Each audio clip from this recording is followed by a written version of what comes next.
Hey guys, I'll be completely honest. I had no idea what that song was gonna be. Like, I just like the chorus, I guess you could call it the. And then I was expecting it to pick up, and it didn't. So I was like, okay, we're just gonna go with it. What's up, everybody? Welcome to the Hearthstone Academy.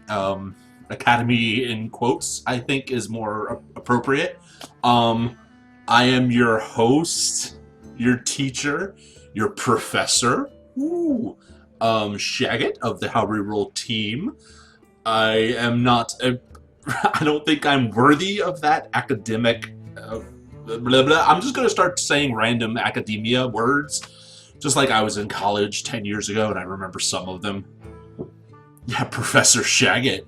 Ooh, this sounds so wrong. I don't think I can you know, like. Anywho, today we're going to be talking about an issue that's been kind of more prevalent. Power creep. Look at the two cards on my screen. Magma Rager was one of the initial released cards of the game. The Ice Rager is one of the most recent released cards of the game. Wait a minute. A 5-1 and a 5-2, both for 3 mana? Well, clearly the 5-1's better than the 5-2, right? I mean, you know, I'm a master of math. I was a math major in college, as we've all established on Dungeons & Dragons. So clearly the 5-1 is better than the 5-2. This music is really loud for me, so I'll turn it down for myself. Bastards. You bastards. Is this going to be on the exam? Yes, and it's going to all be on the exam. Everything I say, you know, one of the questions is going to be, how many times did Shaggit say like when he was trying to talk coherently? So you're going to have to go back in the VOD and go over everything and figure it out. Because I am Professor Shaggit. Yeah, it was sleepy time music. And see, and look, I love Gorbad, except when he's being an asshole DM, even though he's never actually technically been an asshole DM. But when he channels Mika, because okay, so we have this friend. His name is Mika, Regu Mika. You might know him. He's a cool guy. He streams occasionally on Hearthstone too. And his streams get really deep and introspective, and he talks about all sorts of crazy shit. Well, whenever I entered there, he used to say, "Hello, Shaggit," and the way he pronounces my name makes me laugh because it's like such a Mika thing to do. But it also makes it. I'm reminded of Seinfeld, right? When he was like, "Hello, Newman," "Hello, Jerry." You know, the Wayne Knight Jerry Seinfeld relationship. So now Gorbad perpetuates this, and of course, now whenever I say my own name, I think that way. I'm like in that mode. I'm like, oh, Shaggit, Shaggit. It just got to me, and I think it just like finally affected me entirely. All right. So I have, as you can see, 6 decks that I have built over the past 2 days. I took them all from Hearthstone.com. None of these decks are decks that I made personally, but they fit a definitive archetype that has been prevalent in this game since its inception. I mean, really since beta.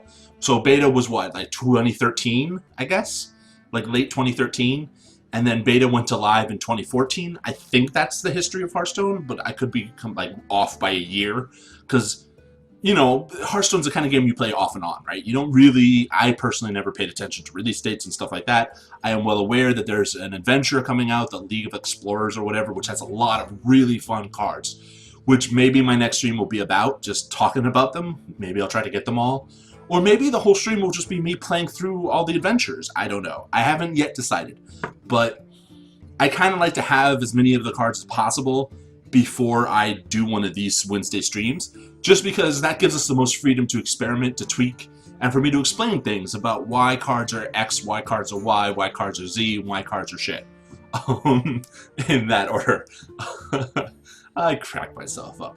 So as you can see, the first 2 is a Control Warrior deck. There's the Warrior. I feel like I can kind of play these again because the Patron Warrior got nerfed recently, and Patron Warrior took over everything and was changing the game state in ways that even I couldn't fathom and imagine, and I couldn't stand. I can't stand any deck that like controls you till it kills you in one turn, even though I have invented a few of those decks myself. But it's a pet peeve of mine. Patriot Warrior is one of those pet peeves. The other one is a handlock deck. It's another control. All these decks that I made are control decks, and we'll get into why I specifically chose them for tonight. Handlock has been an archetype that's been around for a long time as well. It's essentially, as a warlock, you hoard your cards to play things that are improved by having more cards in your hand. And more things in your hand gives you more options gives you more answers, and you know, it kind of goes from there. And then you bring out some big ass threats, threats that involve, well, we'll get into the specifics in the future, but specifics like giants, for instance. Said for instance a lot. The final deck is a mage deck. It's called the Freeze Mage. You've probably seen a lot of professional Hearthstone players play this kind of deck. It works well versus the Secrets Paladin deck that's been out and been kind of wrecking ladder. With Dr. Six or Mysterious Challenger. Hey, Button City Man, how you doing, man? It is a slow control deck where you basically draw cards until you get your win condition, and then you kill them over 2 turns, essentially over 2 turns, 2 or 3 turns. But you control the board with freeze effects, Frost Nova, Frost Bolt if you're desperate, and other things like that. Pyromancer, Frost Nova, clear board. I've explained some of that in the past. We'll get into the nitty-gritty of it. But why, for this, to show you what decks used to exist and what those decks are now, why are they all control? Well, I could have shown you Zoolock then and now. I don't think Zoolock then and now has really changed all that much. And also the more tempo-based or aggro-based decks, they don't require as much thought. These decks are great because you have to really think about your turns. You have to plan accordingly. Because if you fuck up a plan or you don't think about a possible inevitability, you will probably lose the game. With that said, I will state right off the bat that I do not have a lot of practice with these decks because I tend to build my own decks to play them. So while I get the general themes and ideas and purpose of each deck, I will probably be making strategical blunders that'll cost me the game. Because these are the kind of decks where if you mess up, you really lose. And if you really know how to play the deck well, and you know what you're versing and what to expect from what you're versing, you can actually do really, really well. And honestly, I think with any of these decks, even the ancient iterations, you can do well on the ladder. It really then just comes down to, do you have the dust or gold required to build the deck? And I will say that Control Warrior especially, and we can get into it, look at this, look at this, look at this. Past Warrior, bam! Oh, that's beautiful. That's the deck list for the Past Warrior. I'm going to go into the current Control Warrior. And then we'll do a side-by-side comparison of the cards. They're expensive. Fucking Warrior has always kind of been the expensive deck. It requires a lot of legendaries. It requires a lot of special cards. It's just a pain in the ass. Now, you can see that some things never change. Fiery War Axe is a staple of Control Warrior. If you don't have a Fiery War Axe, you're not probably going to win. Because the Fiery War Axe is a cheap-ass card that it's a weapon that you can clear the board with. And that's essentially the point of it. Execute and Shield Slam are 2 core removal sets. Execute kills anything that's a damaged minion on the enemy side. Shield Slam deals damage based on how much armor you have. And you can see they're very cheap. And very cheap equals very good, typically. You can also see that Alexstrasza is in both decks. And that Grommash Hellscream is in both decks. Because they work with your win condition. They're your win condition. Ironically, Baron Geddon has been making a comeback. Predominantly because his effect at the end of every turn, at the end of your turn, he deals 2 damage to everything. Really does a great job sweeping the board clear. And that's what Baron Geddon does right. And Baron Geddon, you know, he was one of the original legendaries of the game. And now he's making a comeback. He was out of the deck for a while, and I think now he's kind of making his comeback. Brawl is in there. Brawl has always been a part of it. Usually I've seen Control Warrior decks with 2 Brawls, and now I've seen 1 Brawl. Yeah, there you go. Acolyte of Pain, Armorsmith. You can see these cards, they exist in both versions, if I am not mistaken. Acolyte of Pain and Armorsmith. Yes, I'm just making sure because I can see on this side, but I can also look at my OBS preview screen to see what the cards are. Where the cards differ is the old legendaries. So back before we had Dr. Boom and fucking Justicar Trueheart and Death's Bite, I mean that's a big one. We had to use cards like Ysera and Ragnaros and Gorehowl even and Cairn Bloodhound or whatever his name is. We got to have Cairn in that motherfucker. And that's very interesting because those cards are solid vanilla cards to this day. Honestly, Ragnaros is a safe bet. In any deck, Ragnaros is a safe bet. He has an immediate effect on the board when you play him. He can't attack, but he can deal 8 damage randomly. He's just a solid card. And the go-to control card is Ysera. I mean, honestly, because she's a card generator. So even if you run out of cards in your deck, Ysera is giving you one of, 4 or 5 cards that it can be into your hand that you can then continue to play. So I will say this. Then and now, Ragnaros and Ysera, if you don't have them in your deck, if you're broke and you don't spend money on this game, they're probably a safe bet to get. I don't think that's ever really changed. I mean, it's just what cards have replaced them nowadays are interesting, and we can discuss them in a second. Slam is still in it. You know, Whirlwind is not in it. Why isn't Whirlwind in it? Well, because Whirlwind is a win condition card. It's used... So Warrior is interesting in that most of their minions are designed to take damage. And they are built around this, when they get dealt damage, something happens. So Acolyte of Pain fits wonderfully with Warrior, because if you Whirlwind an Acolyte of Pain, you're drawing a card. So that combo works well, especially if you're a control deck, you want to draw cards as much as possible. Death's Bite, I think, kind of... I mean, I've still seen Control Warrior decks that has Whirlwind as well as Death's Bite, but Death's Bite kind of took that over. Death's Bite is a weapon. It's a 4/2 weapon for 4 mana. I mean, I just want to make sure because it's been... Yeah, 4/2 for 4. But when the weapon gets destroyed, it deals 1 damage like a Whirlwind. It has a built-in Whirlwind effect. So I can kind of guess that that's why Death's Bite is in the new deck, but not the old deck. Hey, what's up, Vega? The same can be said for cards like Bash. Now, Bash was one that I don't think a lot of people plan to put in Control Warrior, but it has its purpose. It's a deal 3 damage for 3, and you also gain 3 armor. Now, any card that gives you more armor means you're going to survive longer. So that's why Justicar Trueheart has kind of replaced Cairn Bloodhound, or Bloodhoof, or whatever his fucking name is. I can never fucking remember. Because Justicar Trueheart is a 6/3 for 6, but it doubles the effect of your hero power.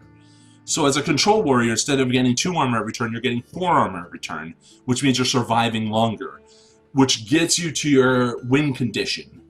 And the win condition with Control Warrior has always kind of been a Grommash play. I play Grommash and I buff him somehow, either with Whirlwind or now Death's Bite, and he becomes a 10-8 or a 10-7, and then I smash him in the face. And usually the turn before that you want to Alexstrasza. Alexstrasza sets a hero power to 15. I mean, sets a health total of your enemy to 15. So that kind of allows Grommash to get in range of being able to kill him. So the deck is barely about drawing cards early to mid-game, controlling the enemy's board as much as you possibly can. You don't want him to have anything, really. And if he has things, well, then you're kind of in trouble. And then win in the late game with these combinations, with this Grommash, buffed Grommash, or with the old combo used to be Gorehowl, actually. Hey, Game on Dixie, how you doing, man? Gorehowl I personally love Gorehowl. It's a 7/1 weapon that for 8 mana or 7 mana. Yeah, 7 mana. That if you attack the face of the enemy, the weapon breaks. The durability gets broken. But if you attack a minion, the durability doesn't break, but the attack of Gorehowl goes down by 1. So theoretically, if you play Gorehowl on turn 7, you can then kill a 7 health creature, then the next turn you can turn to kill a 6 health creature, then a 5, then a 4, then a 3, then a 2, and then a 1. But it was never really done that way. Gorehowl in Ancient Control Warrior was really just a face card. Like, I'm going to deal 7 damage to your fucking face. And if Ragnaros is on the board as well, that's 15 damage right there. And with Alexstrasza the turn prior, bam, or, you know, whatever the win condition would be. I mean, obviously these turns require, you know, turns to pass, which means you need to survive said turns. You miss Hogger being fun to play? Well, Hogger has his purpose too.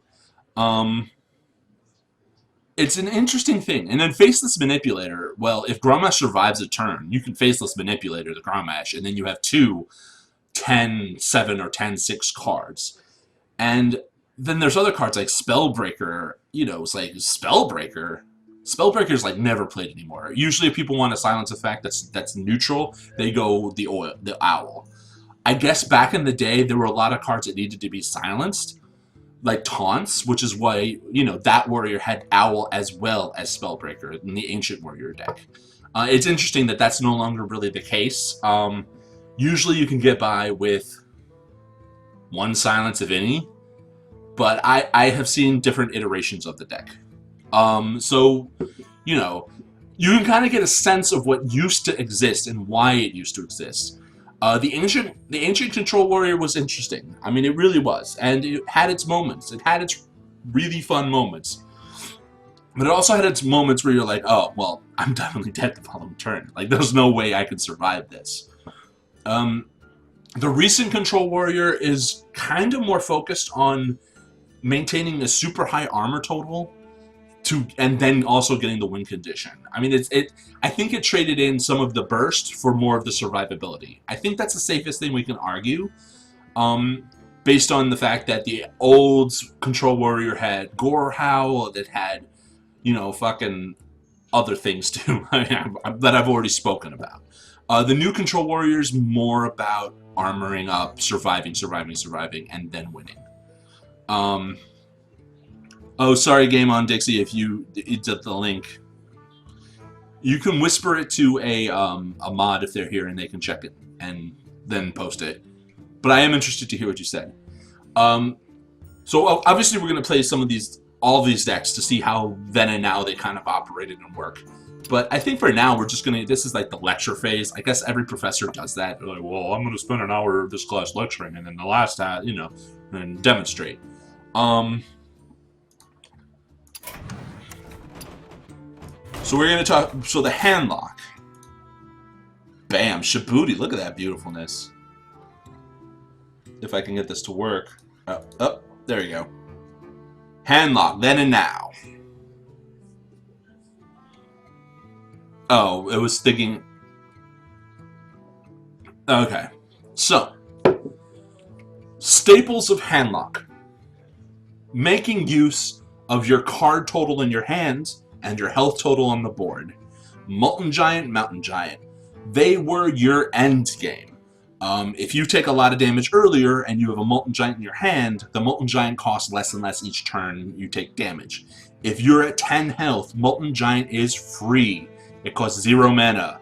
If you're at 20 health, it costs 10 mana. So clearly, the middle of your health is where Molten Giant will be played. Oh, Game on Dixie, yeah. Question. I'll happily answer anything you got, buddy.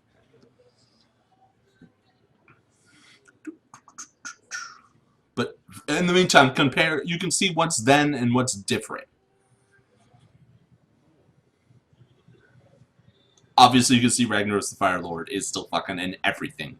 I think he's not in the Freeze Mage though, but he's in a lot of the control decks from back in the day.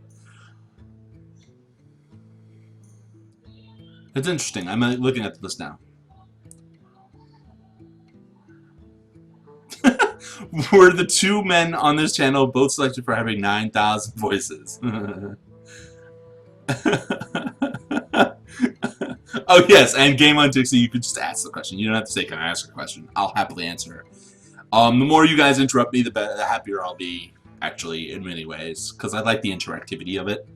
But anyway, Mountain Giant, Molten Giant, core of Handlock. They are one of the cards to always have in a Handlock deck, as well as Ancient Watcher, ironically enough. It's a 2-mana, 4/5 card that can attack. But what can it do? Well, if it's silenced, it can attack, and it can be given a taunt from cards like Defender of Argus or Sunfury Protector. Basically, you're giving yourself a buffer from your health total. Game on, you're not trolling me. That's a compliment. Thank you. Jets. Very funny. Lord Jaraxxus was a win. Is like the epitome of a control card. It is a 3/15 card that replaces your hero power. So if you're at 1 health and you play Lord Jaraxxus, you're at 15 health. It's like Alexstrasza, but like that. It also gets 8 charges of a 3 attack weapon. And its hero power is better, is for 2 mana you summon a 6/6 creature on the board. So imagine late game, you don't want to draw more cards because late game you've drawn most of your deck, right? So why do you want to draw more? You'll just mill and fatigue yourself.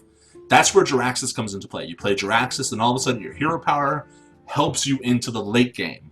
Whereas your hero power in the early to mid game is take 2 damage, draw a card. Yeah, my math skill is so sexy.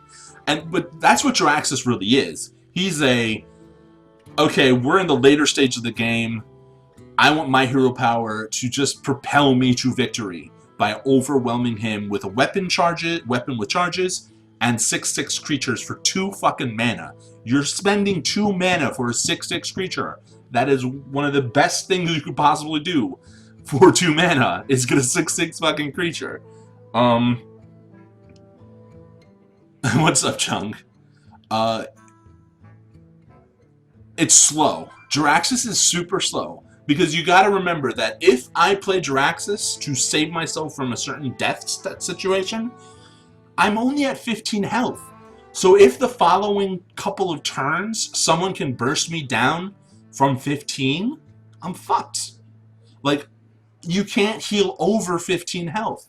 So the worst thing that can possibly happen for a Handlock is to play Jaraxxus out of desperation and then draw into a Molten Giant. Because think about it, Molten Giant, and I guess I can remove the past Handlock just to show you. I guess I can do this here. Okay. Cost 1 less health, 1 less mana for each damage your hero has taken. So if you Jaraxxus's max health is 15. So if you draw or have a Molten Giant in your hand, after you become Jaraxxus, your Molten Giant is unplayable. Because you take 1 damage, that becomes 19, not, much less.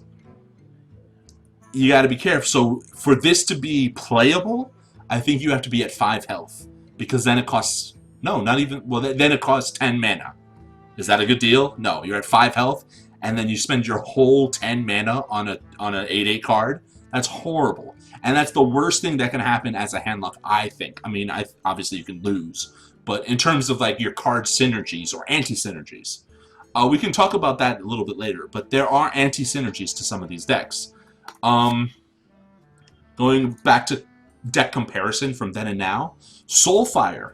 Now, Soulfire has been an interesting thing. Because Soulfire actually didn't used to cost 1 mana. In the beginning of the game, when Hearthstone first came out, Soulfire was free. It cost 0 mana.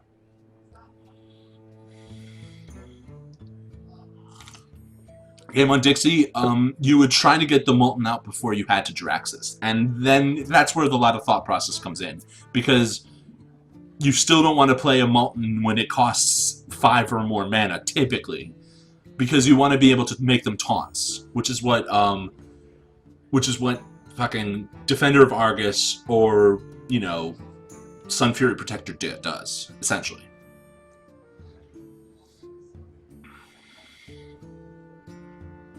Yeah, it's really just like planning ahead so you don't fuck yourself over.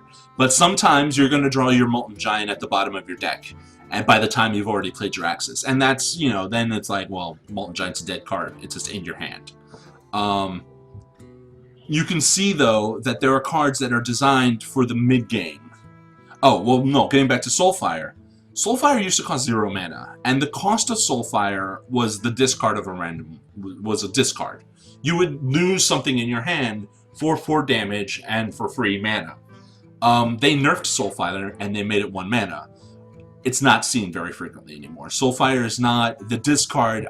I think a lot of people, especially if you look at current handlock decks, is not worth the loss, right? Because if I have a Molten Giant in my hand and I want to play it the following turn, and I Soulfire something I need to kill on the board, and it discards that giant, my plan gets fucked up. Okay, game on. And how are you doing, Missy? What's going on? I'm going to say hello to everybody when I'm done with the handlock, before we get into the Freeze Mage. Ragnaros used to be a staple of handlock, which is interesting. Alex Straza, sorry, that was, I got an email. Alex Straza was too, because they wanted you to lower, you know, it's like that old Control Warrior combo. You lower the health to 15 of your opponents, and then you have enough shit on the board that you can kill them the following turn. Obviously, if you're desperately in need of heals, you can Alex Straza yourself, and you basically go back to 15 health. That's fine.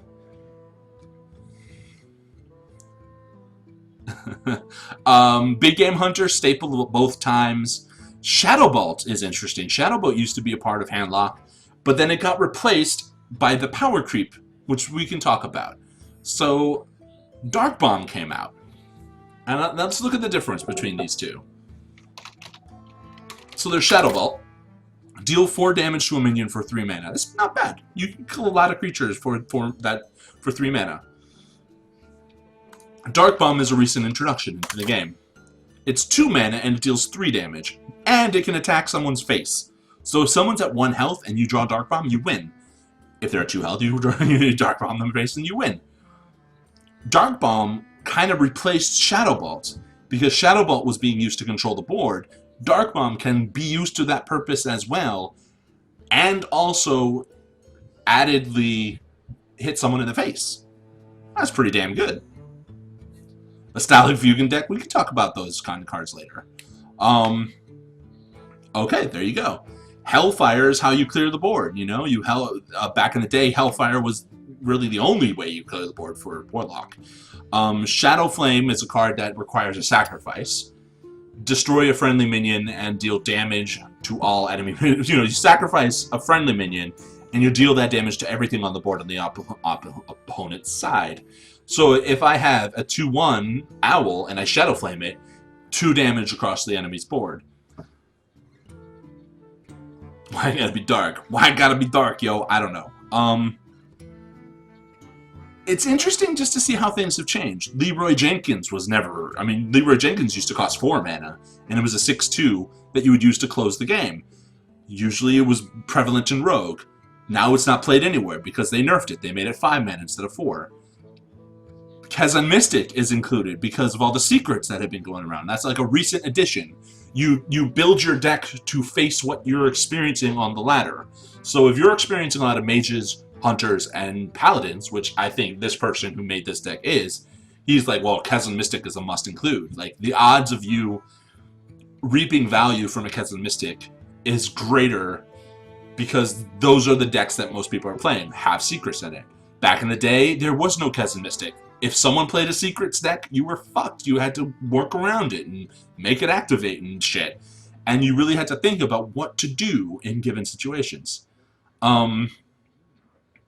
Faceless Manipulator. Again, Faceless Manipulator used to be in a lot of old decks. It's a great card, but it's very slow. Especially given a lot of cards nowadays have more... The battle cries are now more a thing than not. If you look at it, a lot of the battle cry cards are what you see all the time.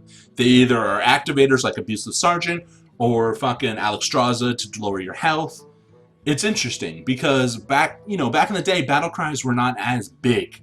When Undertaker was a thing, Death Rattle was the thing, right? I mean, the more, you know, when Naxxramas was released, it was all about Death Rattle. Oh, you got this Death Rattle, and then your Undertaker gets buffed like crazy, and then it's never dealt with, and it's only 1-cost card. And look what it's doing. So they nerfed it. Now, I think it's really all about battle cries, personally. I think battle cries are the thing. I mean, you know, Dr. Boom is a 7-cost battle cry card that gives you 2 1/1 cards. Everyone plays battle cry, and honestly, I want to make a deck with this guy, the Web Lord. Minions with battle cry cost 2 more. I think that'll be a blast to fucking do, but you gotta make it work. And that'll be kind of tricky, because it's a slow-ass card. So you gotta put it in a mid-range or a control deck. And it can't really clear the board in your favor, because it only has 1 attack. So I gotta find a place for it, but Blizzard makes these cards to counter cards. They do that. They really do try to balance the game. Dynamically, of course. Sometimes things just can become too rampant. You can't really fucking deal with it. I will say that Warlock is one of my least played classes, because you really have to balance your health total, and I feel uncomfortable whenever I get below 20 health. Like, I'll be completely honest. I mean, I know it's not that big a deal, because, you know, it's only 1/3 of your health gone, but I personally get, like, really nervous when I'm at 5 health, and you know, because you really have to think about what your opponent can do that can deal X amount of damage to kill you.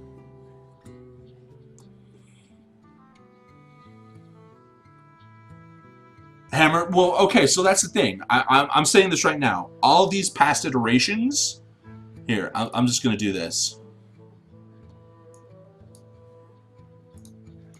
All these past decks,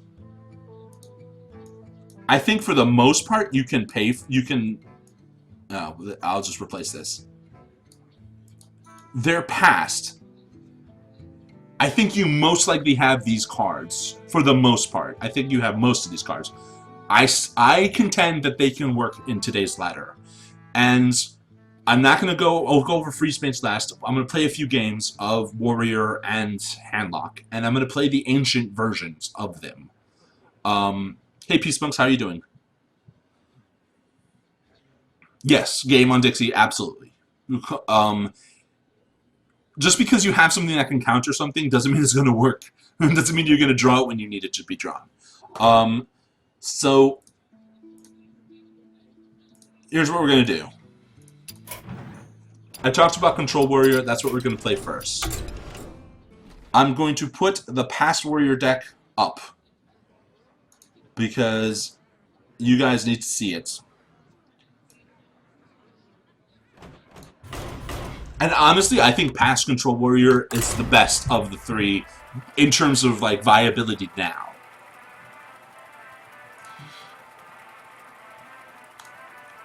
I will admit it is an expensive deck, which will detract from some of its, like, playability with some people who will just play for free.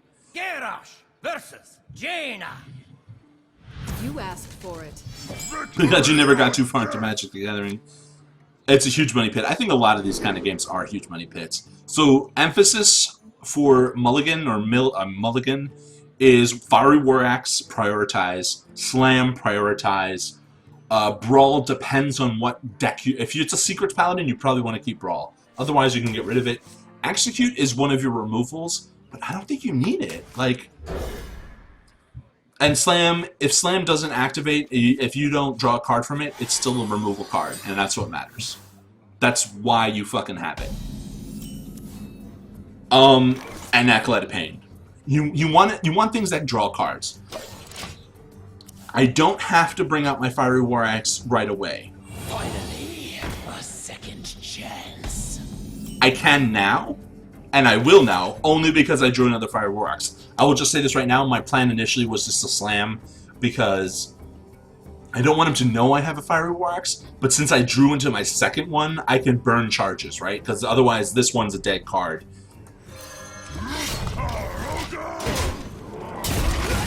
Boom. Just clear the board. You don't necessarily have to worry about your health. I mean, obviously you do if it's getting drastically low and you have no tempo. But he did nothing that turn, so that's good for me. I want to do this. Do I want to attack is the question. Often, no. Now, this is the old Control Warrior deck, so I don't have any Death Spite. So I don't want to attack. If this was the current version of Control Warrior, I would probably attack, especially if I had 2 Fire Vortexes. You know, I had one in my hand. I want to get card value from this Acolyte of Pain. And that's what cards like Cruel Taskmaster do wonderfully. I can buff this up to be able to kill this and draw multiple cards. Now watch this. This is going to be great, because this actually works in my favor. I Cruel Taskmaster. It deals 1 damage. I draw a card. Positive A. I get to kill this. I draw another card. I actually could have played Armor Smith, but we're not too worried about that.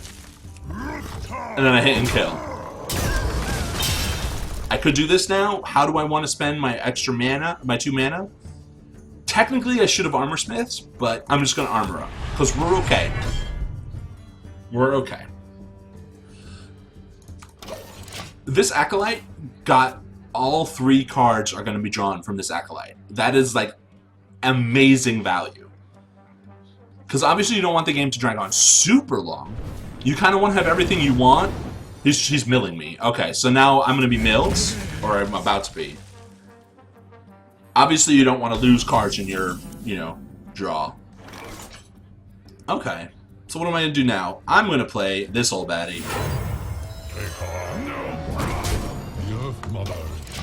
I don't really need coin for things. Like, technically I could have coined out Ragnaros on turn 7. But I think I have enough shit to play in the next bunch of turns that I'm not in that much of a rush. Now, Cairn was a staple of control decks because he's so resilient. For 6 mana, you get 2, 4, 5 cards, which is fucking great. And now I'm going to play Armor Smith because we want armor.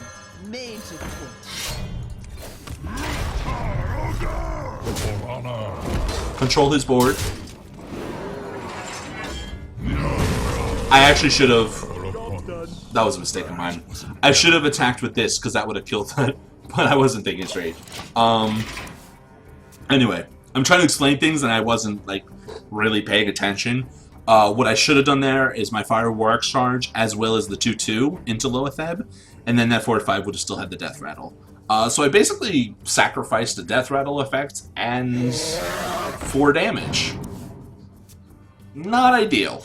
But we'll fix it. We can still survive, because our win condition's still being met. He's gonna ping that, so he... Oh. Alright.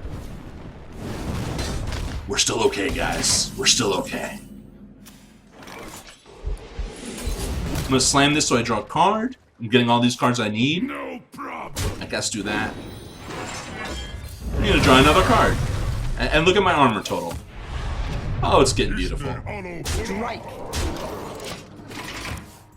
Next turn, I'm probably going to Ragnaros. Especially if he plays something that I can deal with what I have on the board and my weapon. It's not quite time for Grommash kill condition. By the power of Ragnaros, I have the power. Yeah, I'm Ragnarosing. And this is how we're going to win, boys. This guy, honestly, I don't think he'll stand a chance. So, I'm gonna spend a removal, Shield Slam, because I have 7 armor. Oh, and then I can't Ragnaros, because I'm a dumbass. Why did I do that? Because fuck, why not, right? Why wouldn't you do that? I'm such a bad player sometimes. This is what comes of not paying attention. We're still okay. Don't worry about it, we're still fine. I got Grommash, I got Rag the following turn, we got win conditions up the ass. There's no way that this guy's gonna win. So it doesn't really matter. Because he's hurting himself.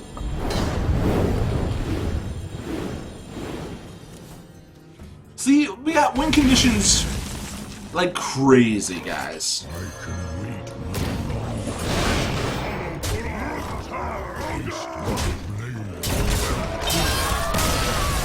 Okay. So let's disseminate that game.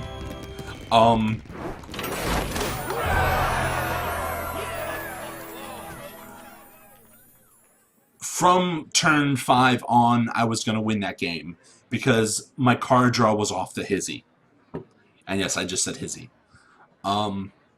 With Control Warrior especially, if you get your card draws to be card draws, like legitimate draws, there's no stopping you when you get into late game, because that's where control decks shine, in the late game. With Ye Old Control Warrior, there's so many late game things you can do to deal burst damage, and this is what the old Control Warrior really was about, was the burst damage. So, what I messed up twice, I feel. And maybe I messed up another place too. But I made my Cairn Bloodhoof lose where he got his value. Cairn Bloodhoof is a 4/5 for 6 mana, not good stats. But if he dies without being polymorphed, hexed, or silenced, he gets another 4/5 on the board. So he's super sticky.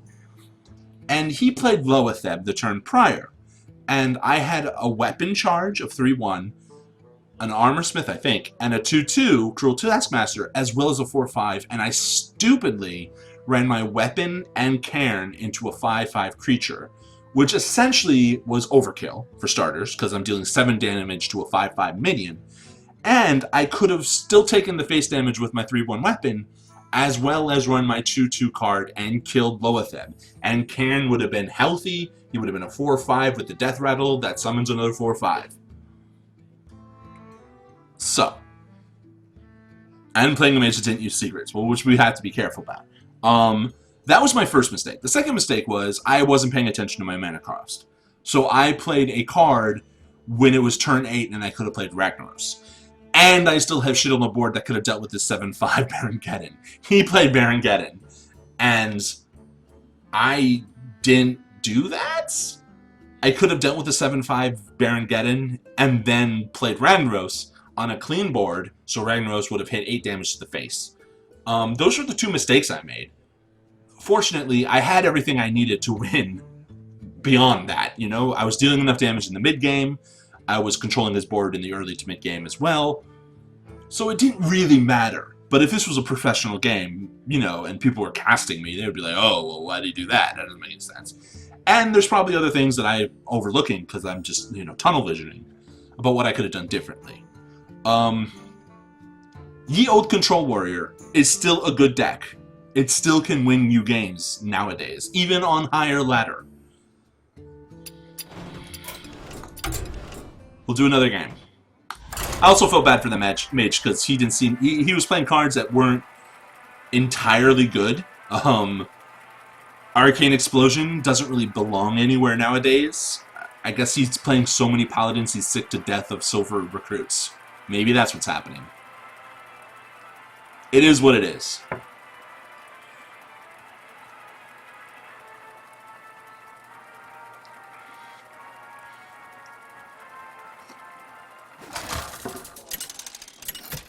For shizzle my nizzle up in this hizzy. Yes. Versus Gul'dan. Alright. Most warlocks nowadays are Zoolock or Demon Lock. I think most are Demon Lock. So I need to be a little bit careful here. I don't think I need both my draws. I need oh shit, I should have kept that one. Alright. So this is not a good start for me. Job's done. I don't have a turn 1 or a turn 2 play. My turn 2 play will be to armor up. In any game as a control warrior, if you can armor up, do it. I am not going to silence that. I don't think that's worth a silence. I can take 2 damage in armor value. If he's playing a mech warlock, is that a new thing? Maybe it is. Get in there and fight, maggot. Alright, so this is an aggro fucking deck. I need better cards than what I have in my hands. And we're going to be using execute. We're going to be using execute on cheap shit, which you typically wouldn't do, because look at what this guy's playing. Yeah, why wouldn't you go face?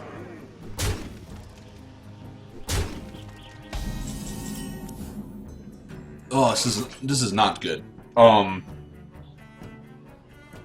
Bring the pain. Do I do this and execute?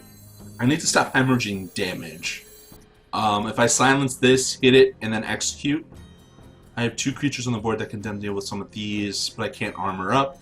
If I do this, then I can't armor up, and then I can't execute anything anyway. Bring the pain. That helps. Job's done. So, if you haven't noticed, a lot of warriors prioritize armor-giving cards over health-giving cards, because you can go over 30 health with armor. Fuck, he's like rushing me down too much, and my opening hand is crap. So here's the deal. Ouch. If I can get to turn 9, Alex Strauss is going to be going on my face. Odds of that happening? Oh, shit. Okay. Bring the pain.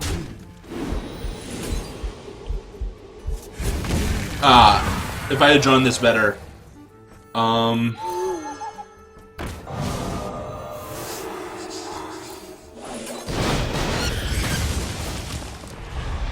That was very sloppy of me.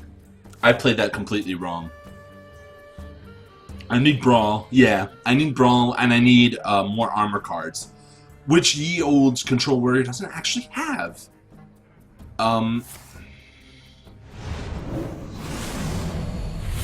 Shit, man. The odds of me... Ooh. I smell blood. Bringing DKs or monks? I'm gonna definitely lose this game, just so you know. How am I gonna win this? So he has 4 damage on the board, which means he probably has a Doom Guard or another Rush card in his hands. I have to armor up if I want to have even the slimmest hope of surviving, which is not going to happen. Let the pain speak to me. 7. If he has Doom Guard, I'm dead. If he has another Power Overwhelming, I'm most likely dead. If he has another Arcane Golem, that's 4, 5, 6, 7, 8. I'm definitely dead. If he has anything like that, yeah, he does. So that was just aggro, aggro, aggro, and I didn't. My initial hand was crap. There's the Zoom Guard. All right. Okay. That happens, guys. And he BMs on top of it, because he thinks what he did was so slick and cool. I fucked up a few times. I didn't have the cards, and I needed to hemorrhage less. I hemorrhaged a little bit too much. It happens, guys. Shit happens. You're gonna lose, even as Control Warrior. You just gotta like not go on tilt, and not really care too much, you know? Especially since they didn't really give a lot of incentives to play ladder. It's not the end of the world. I will fight with honor. Alright. Or death. Let's shoot for less costing cards. If this is Secrets Paladin, he could buff Dr. Six, and it could be, there's not really anything Big Game Hunter worthy, except, well, he does have Dr. Boom, if he is what I think he is. But we need our card draw mechanics. We need our slams. That's what we're going for. Slams, acolytes, and owls. That's fine. We can deal with that. But, yeah. It's just a game, guys. Alright, so this is Secret Paladin. There's not much to really worry about, really. I have a weapon. If that's a get down, it's a get down. You just gotta, like, go with it. Your weapons are there to clear the board. That's their purpose. And if it clears a secret for a charge, it did its job.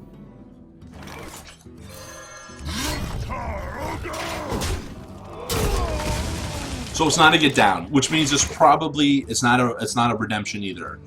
It could be a turn the health of a creature you summon. Reporting for duty. Could be a competitive spirit. I'm beginning to think it's a competitive spirit because he fucking played. Oh, it's an avenge. Oh, did I attack the right thing? Oh, please, sir. I didn't attack the right thing. I totally forgot about avenge. Fuck you, avenge. I'll silence that avenge. I probably should have played Acolyte of Pain. But I didn't have enough mana for it. Okay. Alright. I mean, we've been in worse situations. I'll get a card for this. Not ideal, but it's something, and it'll possibly waste a true silver charge. 4 less damage to my face is good enough for me, you know? And I get a card out of it. That's good for me. That's kind of annoying. That's more annoying. Ironically, I could... No, I don't. Why would I do that? Give me armor. Armor made to fit. Job's done. Not the best use of Armor Smith, but it's something on the board to absorb an impact. Who am I? None of your business. See, there we go. Now we're in it, right? Now we're fucking in it. Here's an ironic thing I can do. And here's a play that you might not think of usually. If I execute the 4-2, it'll proc Avenge, his second Avenge. And if that Avenge goes on the 6-6, I will be able to kill it with my Big Game Hunter. If it doesn't, well, we're in trouble. If it doesn't, what I would have to do is Faceless Manip it, I think. Because this will be a 4-3, and I will want something to trade. So we're going to take a risk. This is a 50-50 chance this will work out.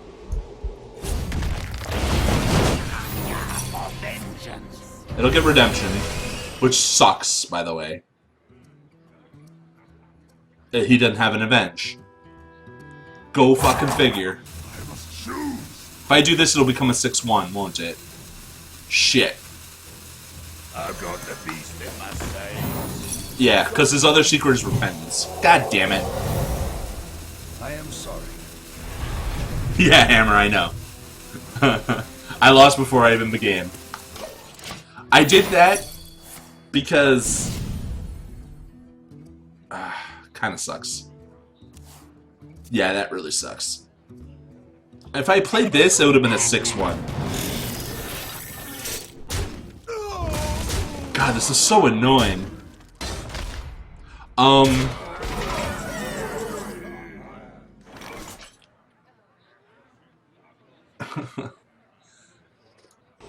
I probably lost this.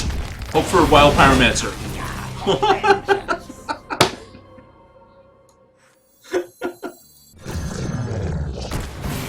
Job's done. Oh.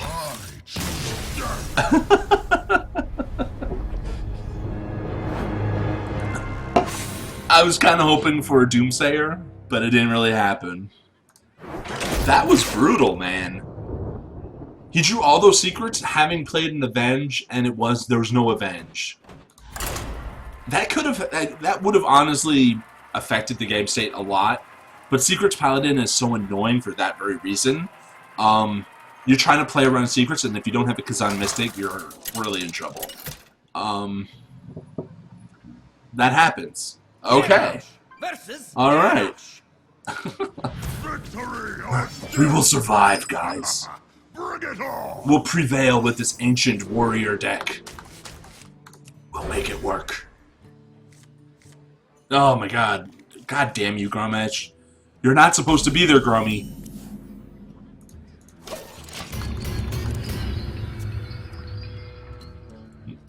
I keep drawing Grommash way too early.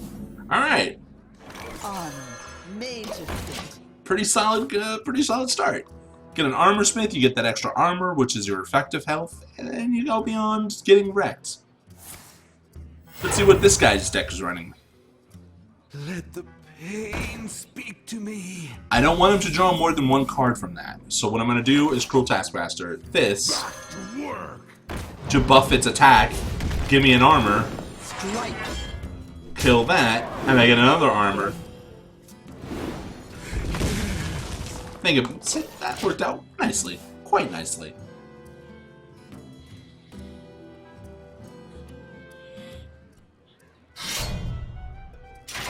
Oh, and guys, whenever you're playing... Whenever you're playing versus a warrior, always assume they have Death Spite and Fiery War Axe. Always. Do I really... I don't need to do that. Honor made to fit. That's like a staple assumption to always make. Always assume a warrior has Fiery War Axe and Death Spite, and always assume that a hunter has an owl. Speak to me. Son of a mudama. Son of a mudama. I'm gonna execute that because fuck this guy. Or do I want to execute that? I don't have any answer. Shield Slam? You're not Shield Slam. You're not Shield Slam. I'm gonna save my execute. I don't want him drawing cards, but we're gonna let it go. He might get more than one card out of that Acolyte, but which will suck. Yeah.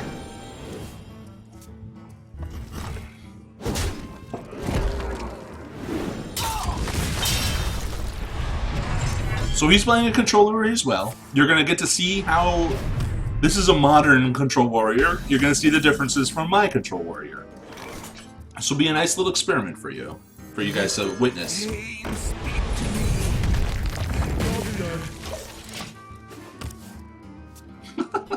me. This is going to be interesting.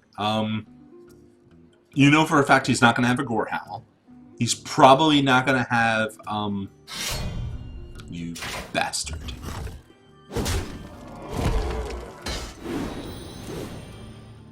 Do I just do that? No, because it'll just die immediately to a Death Spite. You're not gonna do anything. You're just gonna armor the fuck up. This is the only thing I really enjoy about warriors, is you could do that. You can have 52 health. And that's not necessarily true, Llama. Mr. Eater. I know it's Yama, right? It's not Llama. I just like calling you Llama. So I'm going to Gore Howl this. Because I can. And it'll surprise him. He'll be like, what?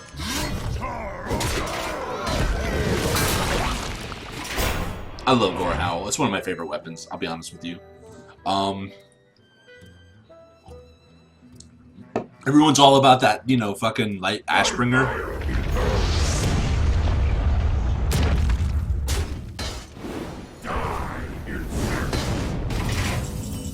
How do I do this? How do I do this? I have to brawl, which means I have to brawl with a minion on my side to reduce the chances of it being fucking fuck. Fuckity fuck. If I brawl with an owl, I don't want to silence Mr. Raggy. A silence Raggy is no good for anybody. I can owl the slime, or I could just Alexstrasza and YOLO swag. The following turn with a whirlwind effect. That's 10, 16 damage. That's not even close to lethal. Yeah, so Owl Slime, pray you lose.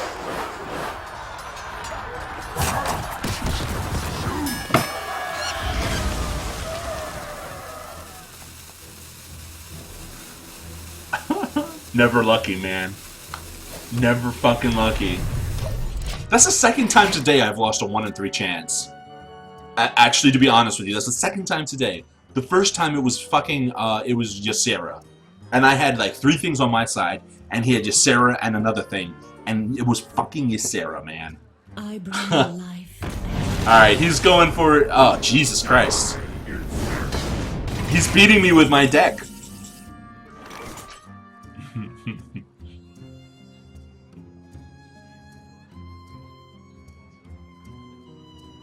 That'll be interesting. Do I do that? Do I Ragnaros as well? Oh man, if I hadn't attacked that Belcher, my Gorehowl would be at a 7-1, and I'd be able to 7-1 Whirlwind. Possibly clear the board.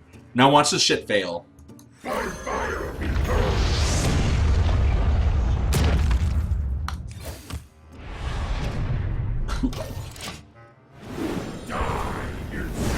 Yay! Awkward. He probably has an Execute. I shouldn't have executed his Acolyte. Because then I would have been able to Whirlwind execute his 8/8. You see, this is the thing. Like, I'm not an experienced handlock, you know, Control Warrior or Freeze Magian. I will make those mistakes, which are not good for me. If he has an Execute in his hand, he can hit me in the face with both his creatures, or he has a Shield Slam. I dream and the world trembles. Ouch. I need a miracle to win this. It's too slow. Too effing slow. I'm gonna have to sacrifice this. Which means he probably... I'm so dead. Well played. If he has Grommash in his hand, he will Grommash hit me face, face, face.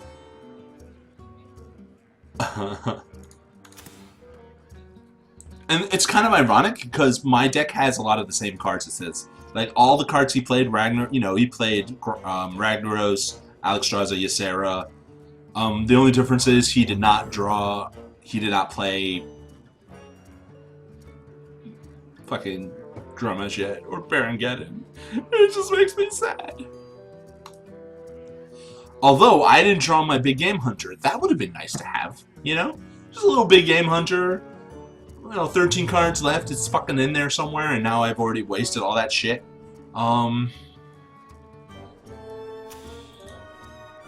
Just a fact of life, guys. I'm getting wrecked this game.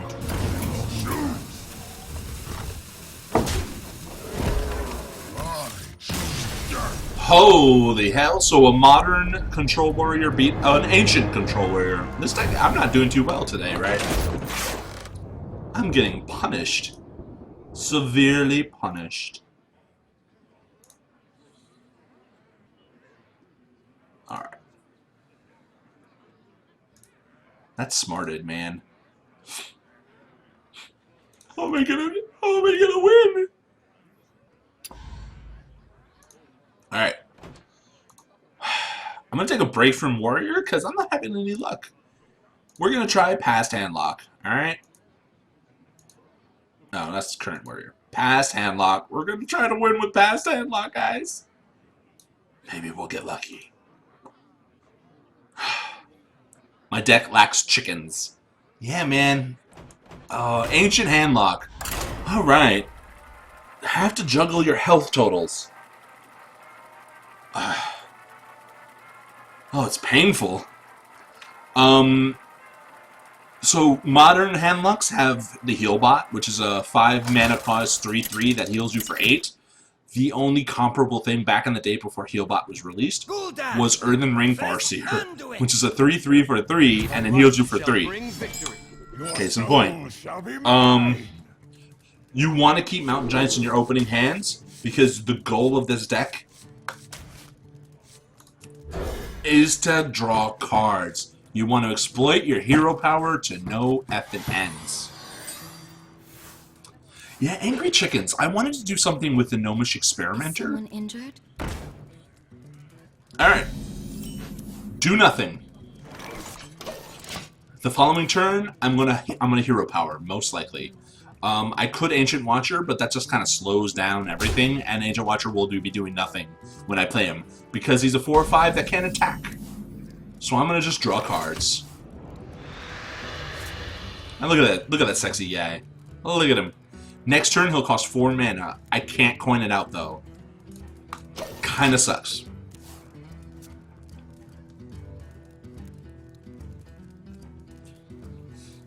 The idea with Mount Giant is you want him out as soon as possible.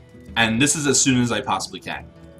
Work is paramount. This is a Dragon Priest, which can backfire on me. I could coin this out. This would actually be a solid play in some regards, because he'll be super healthy. Is that what I want to do, though? I just don't know. 2, 4, 6, So many 8, 9. If I hero power, I have to play something.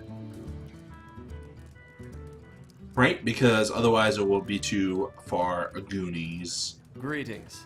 Too far Goonies. Do that, hit that, he'll heal it up. I'm going to coin this out. So this is going to get slightly weaker. It's not a 4-10. It's not a 4-9, but it's a 4-8. 4-8s can do a lot of damage on the board and still be alive. Which is what you want your Twilight Drake to do. Is just stay alive. If he buffs that to something really scary, I can kill it with Big Game Hunter. Otherwise, I could cry.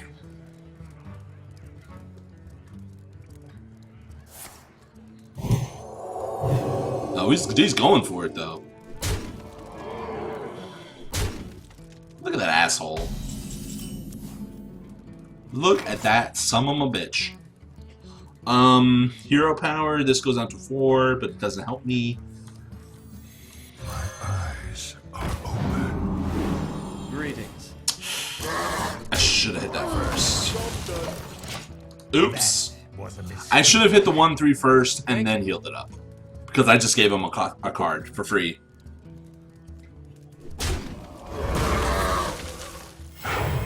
I can make that trade. That's not the end of the world. If he heals it up past 5-3, I'm a sad person. Alright, alright. Mistakes were made, but we're done.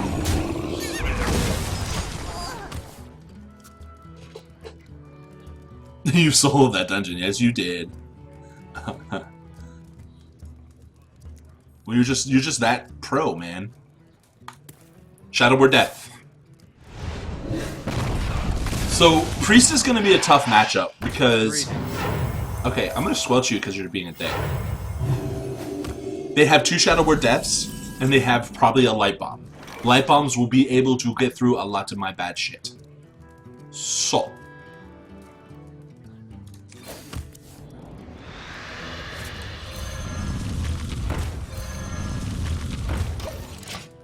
I don't have another Mountain Giant, so I don't have to worry about anything. If I can get these things silenced with an owl, I will. Otherwise, I'm just going to taunt them up, and they'll be my meat shields. They're basically 10 health. Which is good, because I could do just that. I've got the beast in my sight. My shield for Argon. Look at that beautifulness. Oh, it's so beautiful. And I dealt with this fucking Dr. Boom. His boom bots can still do a lot of damage to me, which is why I fucking hate them. Thank God that only dealt 1 damage. And I lost that for free. I basically lost that, and he didn't have to spend a thing to kill it. He basically had a 0 cost, deal 3 damage to something. Alright.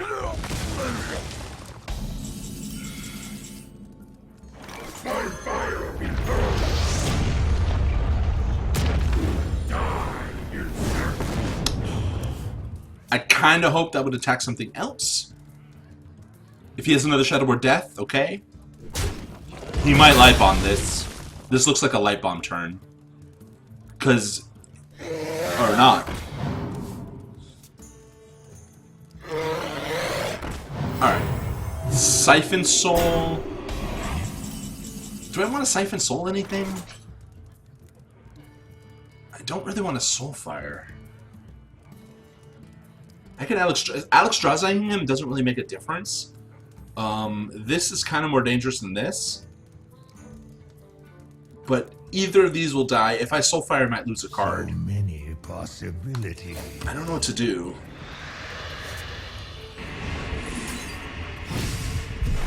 I'll get some health back. Alright, that worked out. That worked out. Ragnaros is still working for me, so I'm doing just fine. Holy Nova. And you can see those... Hey! Grumpy Pants is grumpy as fuck right now. He's like... I'm gonna watch some Grumpy Cat videos. That was bullshit. He basically just died to a deck that was made 2 years ago. Let's all be happy, okay? A deck 2 years old beat him. Heyo! Human shields are awesome.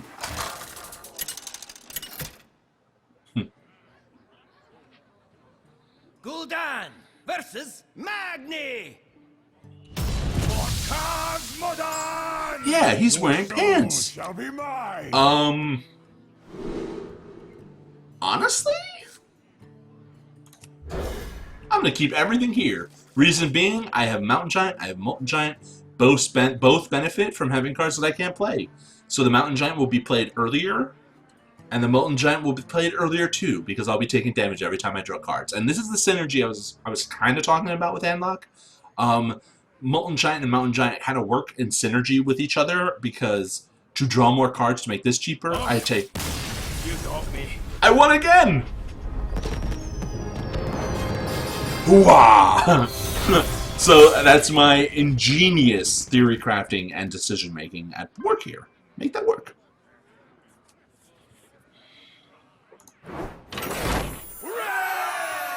That was all me, guys. All fucking me. Oh, that was so difficult to do. Oh my lordy. Lordy, lordy. I prayed to Jesus. I prayed to Cuthbert. I prayed to Pelor. And we got some good luck cooking now.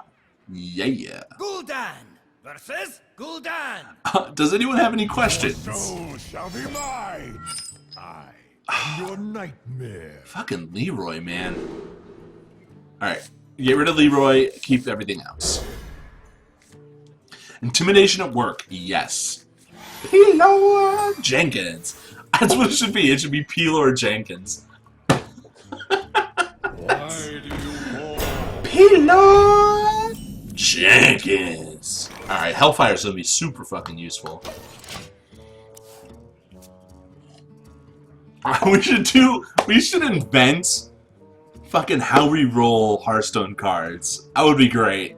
And it would be Pelor Jenkins. Oh, okay. Just so you guys know, in the future this card will not be played anymore, because there's another 2-cost 3/2 that's coming out with a Death Rattle effect. So it's power creep in action. Bloodfen Raptor will never see play again. And I think that 3/2 is a fucking beast too. So it'll have Hunter synergy. Well, I'm gonna be taking damage anyway. So let's just draw cards. The chain doesn't have any questions. I think a lot of people here are lurking. I think they're doing other things. I wouldn't be surprised if a lot of them were playing other games as well. Alright. I'm gonna take some damage here. I might coin out a Flame Strike just to Hellfire. Just because I think he's a dick. Yeah, I'm gonna do that. Fuck you. Following turn, my Twilight Drake is not gonna be very good, but we'll make it work. I hope you like my invention. Applesmith, you lurking? Do I have to? I don't know what this guy's deck is, Why do you call? but it's a thing. Alright, so this is not going to be very impressive. I think it's going to be like a 4-5, 4-6. Oh, it's a 4-8, so I guess that's fine. You thought he was about to concede there? Yeah. We can't get that lucky all the time, can we? The greatest answer to Twilight Drake is Shaman, because they have Earth Shock. It's getting hot in here. Now here's the thing. I can Hellfire again, and this will still be alive. And that's a beautiful thing about Twilight Drake, Fight, maggot. because we fucked this Zulok over. Now he's gonna hit me in the face a bunch of times. Oh, I'm totally Hellfiring. That was a mistake. Yeah, I don't know what this guy's doing. I'm gonna Hellfire, and then play my Molten Giant most likely for free. Oh, nope, never mind. Hellfire. I need my coin. Where's my coin?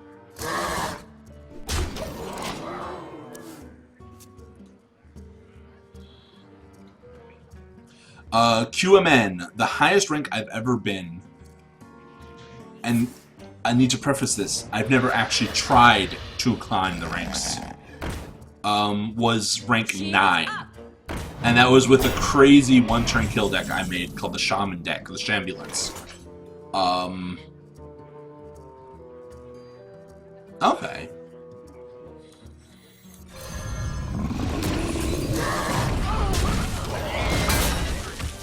Yeah, so it was a one-turn Malagos kill deck. And I was playing it for the Golden Portrait, and it got me to rank 8, which I was not expecting. So, to answer the other question, QMN, I don't play this game for Legendary. I play it for ranked wins. So my ideal ranked win... Alright, well here's where Leroy works.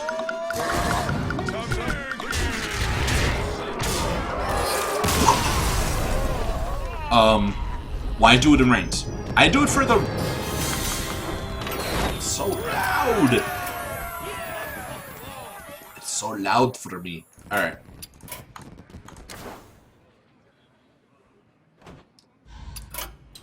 Actually, I can show you here. I do it for this. This is my goal. This is my ambition. I don't play Hearthstone all the time, so it's a slow grind. And I know that there are professional players who play it all the time, 8 hours a day, every day, who already have this. I'm doing it for the Golden Portraits.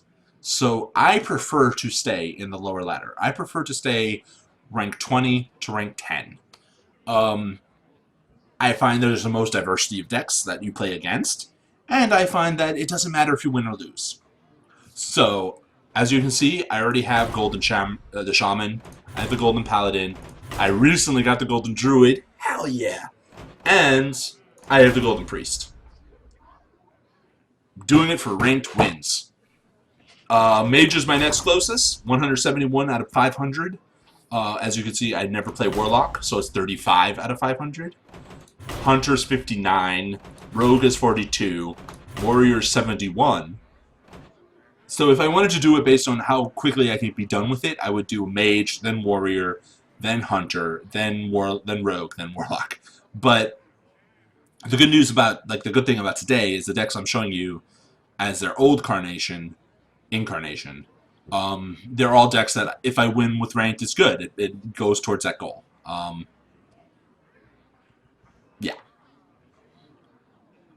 Maybe one of these days I will maybe one of these seasons or whatever, I will legitimately try to get to Legendary. I don't think... Hammer, did she really, mention that to you? I mean, I saw her tweet to me. I say that's a perfectly legitimate usage of your time when playing Hearthstone. I don't enjoy Arena as much. I get my kicks, my shits and giggle. I get my lollies, my yayas, from striving for 500 ranked wins per class with each class. And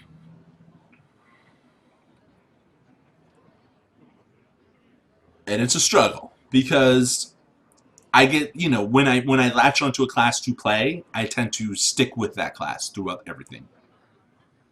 You know how she can hold a grudge. Yes, I do. I'm well aware of how she can hold a grudge. I find I get sick of the class when I'm playing it because I'm basically grinding the class. And I do enjoy classes that give me more variety of play and play styles and things I can do. I like to invent my own decks. So a lot of the time I'm doing things that are not meta. They're not standard. They're not viable. which obviously slows me down a lot. I tend to avoid aggro decks unless I really just want to smash someone's face in, but I really don't enjoy aggro or tempo. I think they're boring. I'm more a control person because I like thinking and trying to learn from my mistakes, of which I make several. Um, like Rogue, I think is in a bad state. I'm like legitimately looking forward to this next adventure because I think there's a lot of really fun cards that are not going to be viable in the slightest, but if you get them to work, they'll be great. There's that like Path to the Golden Monkey, where you like if you do cards in succession, your whole deck is replaced with legendaries. I think that's fucking amazing.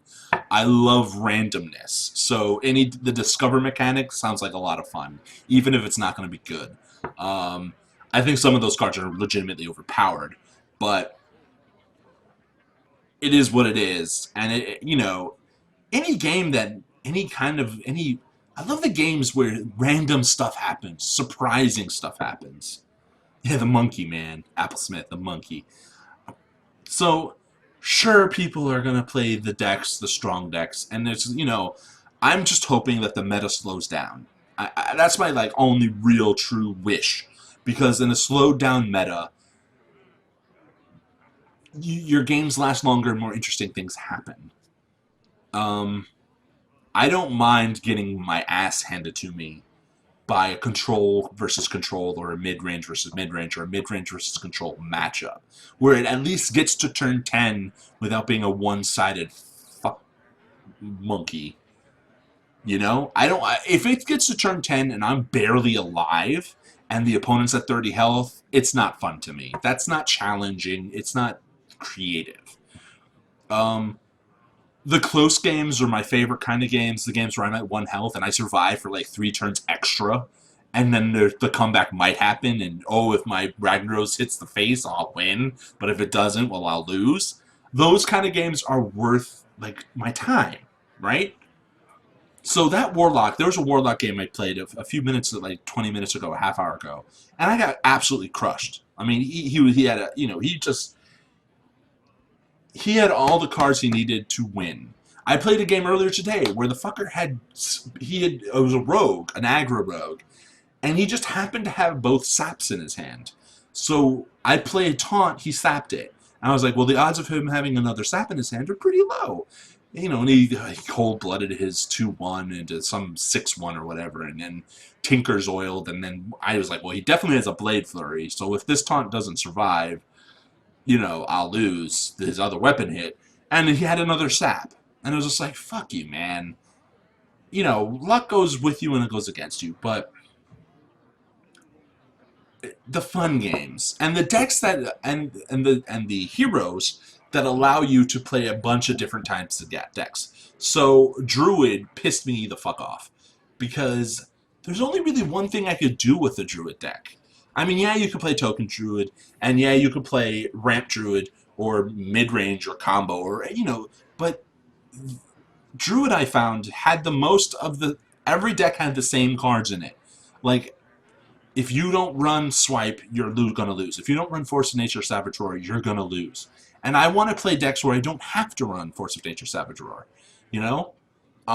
Shaman was a lot of fun for me, because I could fuck around with the Overload and the crystals, and I could play cards with minions. I could play decks with minions, or I could play decks just with spells.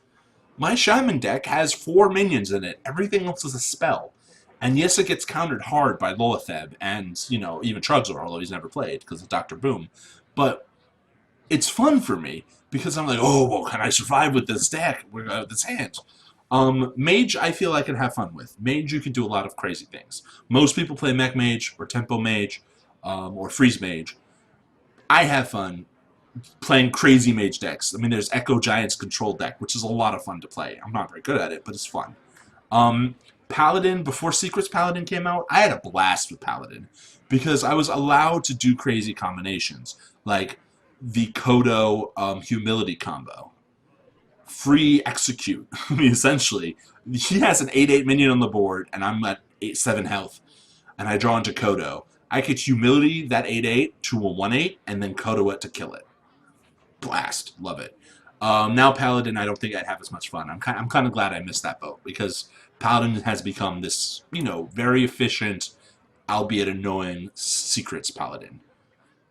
Warlock was always fucking Zoolock or Handlock, and now Demonlock has come into it, and those are 3 archetypes that they can be fun. I've seen Dreadsteed as well kind of work, but there are so many cards that Warlock plays that I would want to experiment with, and I think a Spell Lock deck would be a fucking hilarious thing to do. I don't know how valuable it would be. I've tried it a few times, it didn't really work out. So, well, I mean, you know, and other decks too. I mean, we could. I'll do another Handlock deck, another Handlock game. The Ancient Handlock. Because we'll see how it works out. I've been pretty lucky with the Handlocks games. My Warrior games were painful. Gul'dan versus Gul'dan. It's a Golden Warlock. Your soul shall be mine. I am your nightmare. Yeah, butter knives. Those kind of decks are fun. Oh my god, that's a horrible start. You gave me something good. Oh no. Better. Oh no. I haven't quite settled on what I want to play next. I think I'm going to review the new adventure cards to see what kind of gets the most fun shit happening. I think that'll be like the test of everything. I greet you. I greet you. Alright, so he's going to know I'm handlocked just by this. Job's done. Turn 2. He's figured out what I am. So he knows the kind. So if you play this game long enough, you kind of learn what the decks have. Stop yelling! I now know the kind of cards that he has because he just played that. Now the good news is, old fucking Handlock had this card. Shabooey. Job's done. He gets a 1/1, but I can live with a 1/1. It's not the end of the world for me. The problem is I've delayed my Mountain Giant turn.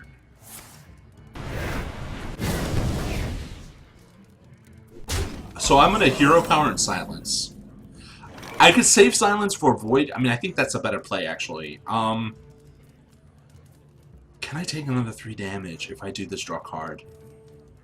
I don't know. See, here's the thing you need to know with control decks. Like,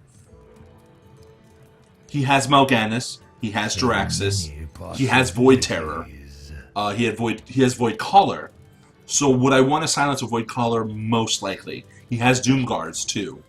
So can I take another 3 damage if I Hero Power here? I think yes. I could play this just as a tempo play, but I don't think it'll be worth it. I'm going to save my silence for his Void Caller, because I think that's more important to silence. Because basically Void Caller is when it dies, you summon a demon for free from your hand. But I'm taking a beating.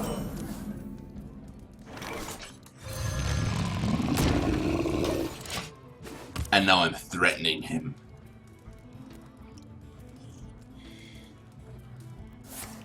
Oh yeah, Sacrificial Pacts.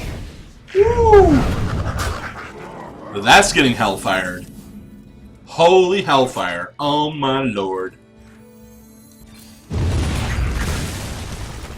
The damage I'm taking is fucking real.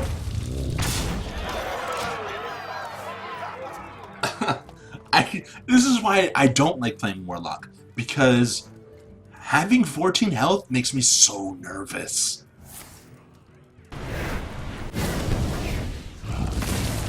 Okay.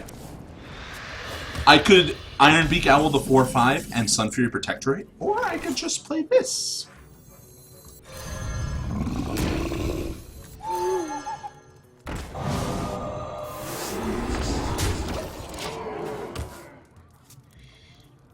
Sucks they nerfed Starving Buzzard. Yeah, it needed to be nerfed though. I like playing Warlock, and when I play other Warlocks, oh, because you get to put Sacrificial Pact. I love Sacrificial Pact, especially in Warlock versus Warlock. Unfortunately, it never really, like the odds of it happening are really low. Hammer time, yes. Especially with secrets being prolific, I think Flare would be fun. I think the problem is a lot of the new Hunter cards and the new Adventure are kind of designed to empower what's already there. I win. So here's the thing. This handlock has a lot of bursts.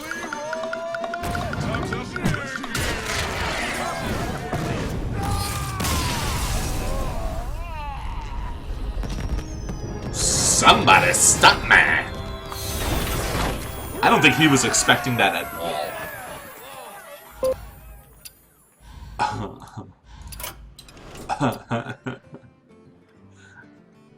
Yeah, he was like, what? So, Ancient fucking Warlock is fun, and it's not too pricey, and it kind of works in my rank.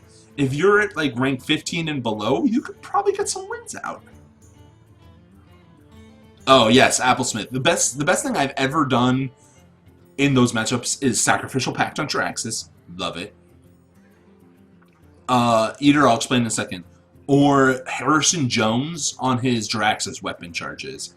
That's 8 cards you draw with the Jones. You're just like, oh, gimme, gimme, gimme, gimme. So Starving Buzzard used to cost, it used to be a different card. I mean, it was the same card, but it was cheaper. So the Buzzard used to cost, I think, 2 mana, and it was a 2/1 card. I think it was a 2/1, and it cost 2 or 3 mana. And the combo was you would play Starving Buzzard and then play Unleash the Doggies.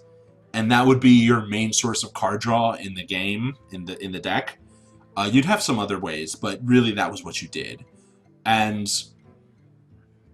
it allowed you to cycle through your deck to draw the cards that would kill your opponent faster.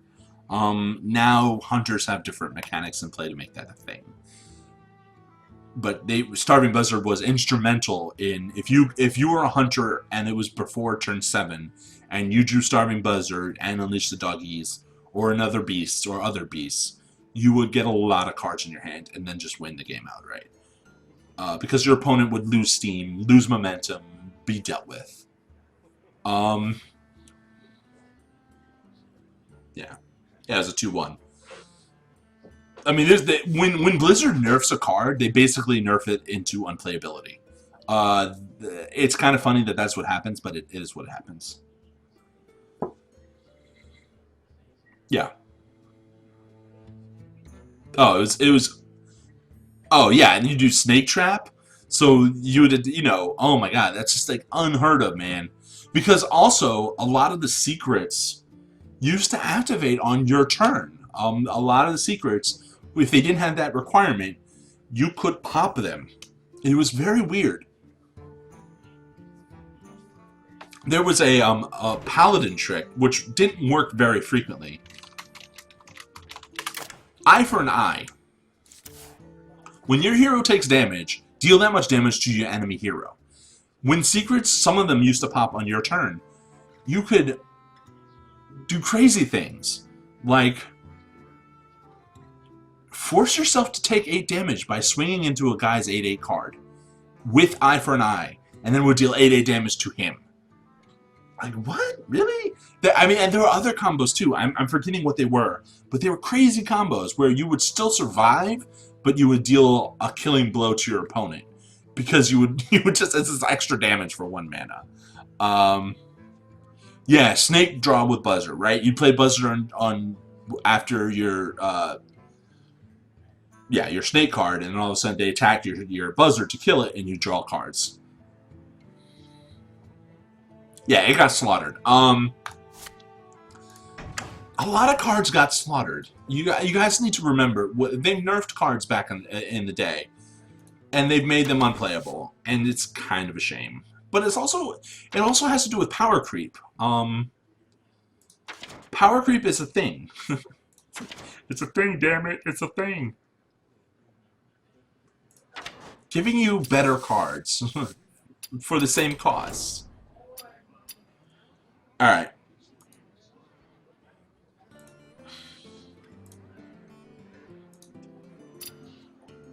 over here. I've talked about Freeze Mage to a degree in the past. As you obviously, the screen grab is a past version of Freeze Mage, and Freeze Mage Current is what is played now. It's interesting because a lot of it's still the same. I think Freeze Mage has changed the least given the new cards that have come out. And there's no Justicar True Heart like you would replace with Karen Bloodhoof or Bloodhound or Bloodfuck. Obviously, they're not exactly the same. Main difference is Mad Scientist. I think Mad Scientist made Freeze Mage even stronger in a big way because you don't want to play your secrets for 3 mana from your hand. You want a card to do it for you for free. And you play Mad Scientist, and if it's not Polymorph Text or Silenced, and it dies, you get that secret out for free. Ancient Freeze Mage didn't have that mechanism because Mad Scientist came out next Ramus. Another thing, Vaporize. Now, this might just be the particular Freeze Mage deck variant I took. But what I did was I went to Hearthstone.com, I typed in Freeze Mage in the search criteria, and then I did a search within a certain patch line.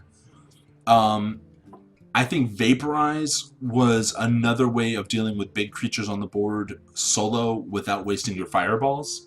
I don't think Vaporize is a good secret anyway, so it might be a mistake to have it in this iteration. But the general idea is you control the enemy's board until you get your win condition. Now, your win condition is a very narrow win condition. If you fail within that window, you're gonna lose the game because you only have a few sources of direct damage. You're not gonna win with creatures on the board. It's just not gonna happen. You know, the Blood Mage Thalnos and the Loot Hoarder and the Doomsayer are all there for you to draw cards, and Acolyte are all there for draw cards, and maybe some spell benefit damage, like spell damage benefit. You can see Mirror Image used to be in there because it's 2/0/2 taunts. It's just stay alive, delay the board, delay the game, slow your opponent down. It doesn't quite work nowadays because there's a lot of fucking cards that can kill or silence those mirror images and still hurt you in the face too. Your win condition for both every time you play Freeze Mage is the same. You Alex draws the turn before you get your kill cards. And then you use your kill cards to deal a shit ton of damage to him. Most likely Frostbolt, Ice Lance, Ice Lance. Frostbolt, Ice Lance, Ice Lance is 10 damage. Just right there. Actually, I think it's a little bit more than 10 damage. It's 11 damage. If you have Frostbolt, Frostbolt, Ice Lance, Ice Lance, well, then you're really putting the hurt. That's 3, 6, plus 8. 8 plus 6, 14. That's 14 damage, right? Okay, anyway. And then, of course, you have Fireball, Fireball. One of the main differences is the introduction of Archmage Antonidas. Now, this guy really gave your Freeze Mage a secondary win condition. He was introduced... When was he introduced? Oh, he's a classic card. Okay. So maybe he should have been in Ancient Freeze Mage 2. Maybe the deck I pulled it from he was not in it and was a mistake, or just someone had a different crazy idea based on the meta at the time. I mean, if the game state was a certain way and you were versing certain decks, maybe Antonidas wasn't working for him. So he's like, well, fuck Antonidas, I'm going to put in, something different. I will say that one of the main differences is the use of sweepers. So the Ancient Freeze Mage had both Blizzards and both Flame Strikes. I think that was more standard. Nowadays, you can kind of get away with having less of that. Maybe you don't even have a Blizzard in the deck. Maybe you have both Flame Strikes, but no Blizzards, or one Blizzard or one Flame Strike. It'll be a little bit different. So Antonidas nowadays is your secondary win condition. If you can get a Fireball or two from Antonidas by playing Antonidas and then a couple spells, you're just going to automatically win. Because every time you get a spell cast with Antonidas on the board, you get a free fireball. And that allows you to cycle and increase your damage. Emperor Thorson, I know for a fact, is a much more recent card. He was Blackrock Mountain, I believe. Yeah. He basically is just auto-include because he makes everything in your hand cheaper, which is just wonderful. So I would be the first to say that the Ancient Freeze Mage deck is considerably worse because it has less win conditions than your current Freeze Mage. Freeze Mage has only really gotten better. And I think you could argue that, yeah, the Control Warrior got slightly better.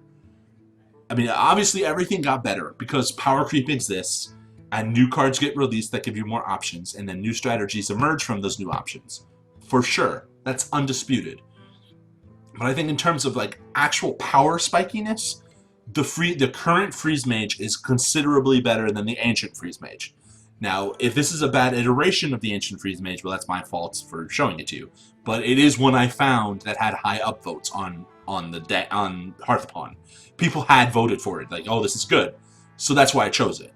I think the Handlock deck, the Ancient Handlock, can still be played today and still be played, if you play it well, can still win quite a lot. I think the difference of the card choices are minimal enough that you can still do well. Control Warrior, I think some of the replacements are slightly better, but I think some of the older Warrior card choices gave you more choices for damage, and it was a little bit more bursty, because you could do things like Gorehowl, his face, for 7, and Ragnaros, his face, for 8. Or Ragnaros, a big, dangerous, scary monster, for 8 on his board, if you're lucky. I think the new Control Warrior deck is a little bit weaker in that front, but it can definitely survive for longer. And its card choices are more efficient in a weird way for survivability. I think recent Control Warrior decks go into the fatigue stage more than the ancient ones. Now, whether that's good or bad is up to the meta and up to the decks you're versing. So I'm going to play a few Ancient Freeze Mage, and we can see it is weaker. It is, and it probably won't be as efficient. Its heal mechanic is, I don't have any heal bots, so I have no heals whatsoever. I have to play the secrets from my hand, which costs 3 mana, which, if it's a turn where I need to spend my mana well, it might really fuck me over. It doesn't have Antonidas, so it doesn't have a secondary win condition. And I think that, last week we talked about win conditions. Antonidas is a necessary secondary win condition because it has won games. Like, it is impactful enough that it can win games. I don't think Mirror Image is going to be useful enough. Butter Knives, no, I never did.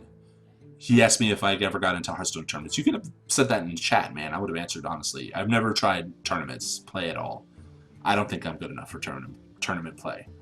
So this is going to be an interesting experiment because you're going to truly see the difference between then and now. Obviously, I might completely just ice to see you. Anyone reference? Anyone? Ice to see you. Alright. We're gonna get jiggy with it, guys. We're gonna get jiggy with it.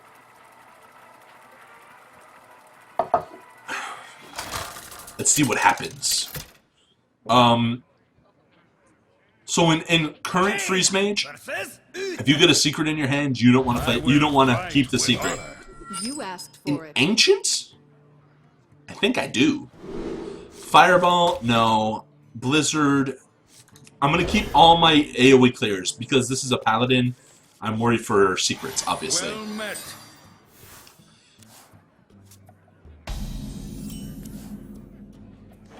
I do know for a fact that I've heard professionals say that Freeze Mage works well versus Secret Paladin.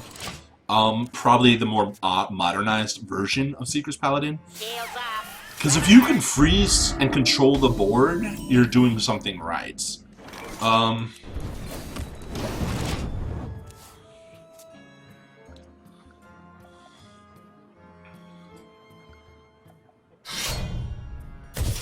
Hammer, I think that's accurate. I do tend to agree with you.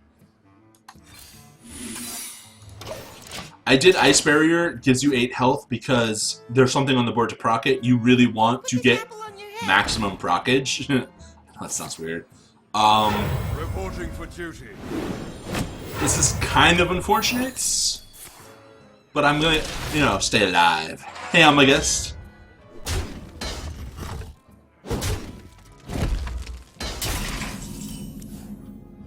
Okay. So I have a turn 6 thing. I could play Blizzard. Do I want to try to clear this with Doomsday or Frost Nova? Is this threatening enough to warrant it? Well, Secret's Paladin, they might have a way of dealing with my card.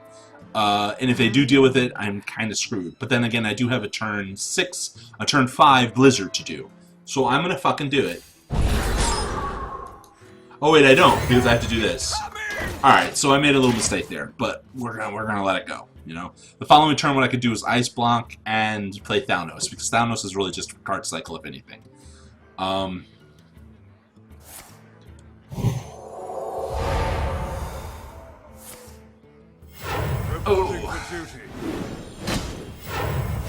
So the good news is, I have ways of dealing with this whole everything. Control the board, ping this bastard, play this. Okay, alright, so it worked out in my favor to a degree, and I'm not losing too much life. As a freeze mage, obviously you don't want to lose too much life too quickly, because you want to get to that late game as a controlled deck. I hate you.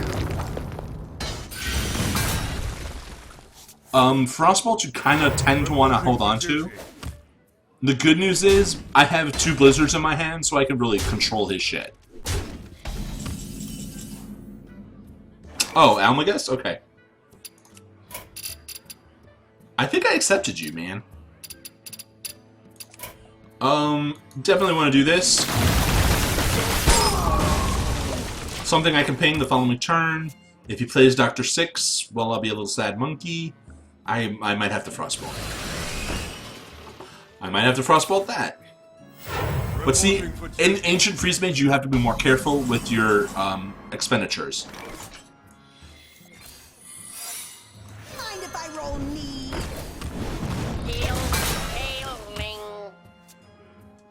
Dope-tastic, I think we're friends. I remember accepting thingies. Who are you?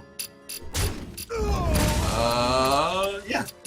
I got you, Almaguest. I got you, buddy. Reporting for duty. To arms, men! Ooh.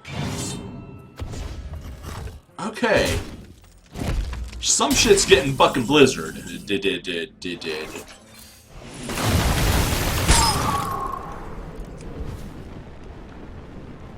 I think Secret's Paladins nowadays only run one of those.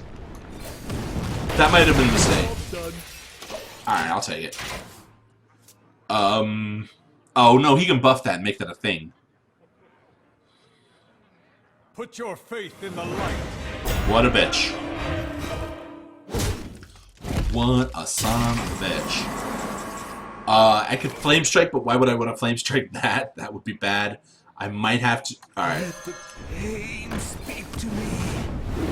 I need to draw cards. Oh, I really don't want to do this. Oh, that really sucks. But if I do this, he'll do too much damage for me. I have to. It really sucks that I have to do that, but I really had to do that. I was in too much danger of everything. I can't believe I got a Nerubian egg. Of all things to get. That, like, legitimately screwed me up. Oh, that's not good. Reporting for duty. I'm gonna have to Flame Strike. Oh, Flame Strike's so bad too, man. Do I really have to ping Flame Strike? You bastard. That's 10 damage right there. That's 14 damage. If he had a Consecrate, he can He can pop me. He'll pop me. Put this apple on your Ugh. I'm not drawing my cards! Oh, that's so painful! What a bitch. Reporting for duty. Look at this guy. Oh, that sucks.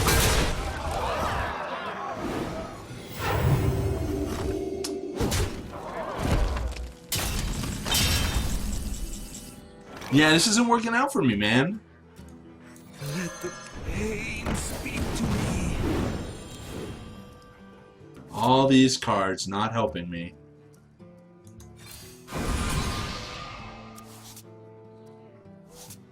Following turn, I'll be popped, so I can't Alexstrasza and do this combo. But freezing anything doesn't make any difference because I'll be popped. So what? Oddly, what has to happen is something that probably will not happen. I need to draw another way of clearing the board, which is not going to happen. There's my second. So.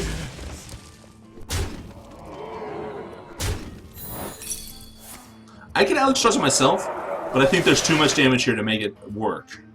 Yeah, there's way too much damage if I Alexstrasza myself. Reporting for duty.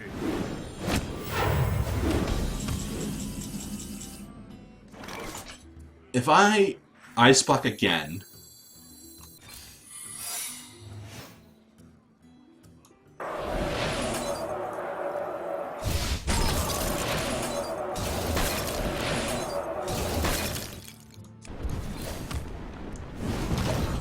It's not gonna happen.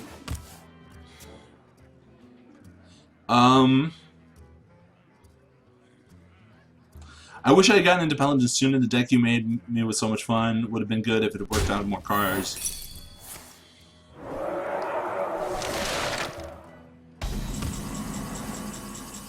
See, if I had my Frost Nova here, it would have been amazing. But even that would have been sucky. Yeah. 12 damage. I can deal fucking 13 damage. I can't do that.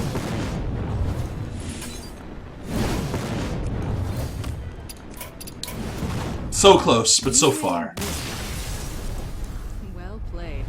Well played. Kinda sucks. And honestly, if I had Mad Scientist and it worked to some degree, and it pulled out my Ice Block, I could have Alexstrasza his face with a free Ice Block for 3. You see how that became more difficult? Because I had to play my secret from my hand for 3, and I also wanted to Alexstrasza his face for 9, and 9 plus 3 equals 12, and I only have 10 mana.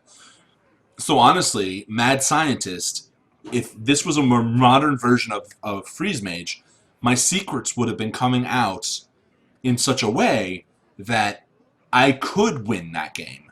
So you can look at that game and be like, well, that was unwinnable. I mean, look at his board, look at his tempo, look at his everything. He had damage, he had sources of shit, he had luck.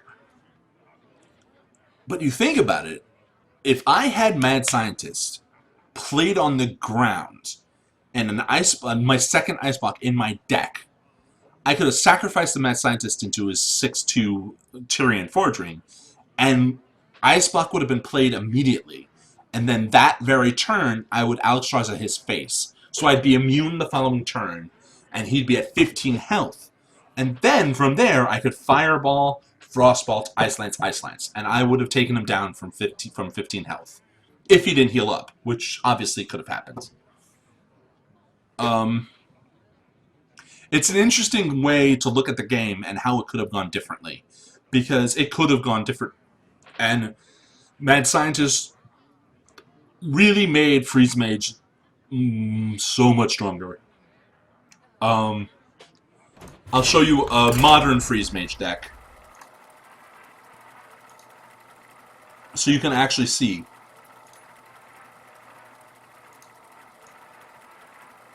So this is Freeze Mage in its current incarnation. I keep saying carnation. Why do I keep doing that? I don't know. Jaina versus Thrall. For Doomhammer. You asked for it. Alright. Mad Scientist. Keep Mad Scientist. Throw out your secrets. We'll keep down those two for cycle. Perfect. Oh my god, that's so beautiful. Look at all these beautiful cards. I don't really need to bring out my Mad Scientist right away, because I know he has I know he has silence. And here's the thing: Shaman have the best silence cards in the game. So you kind of want to bait silence. So if he kills this, I draw a card. If he silences it, I don't draw a card, but he loses the silence. I don't want Mad Scientist to get silenced because I want to be able to play my secrets for free. That's kind of my thought process here.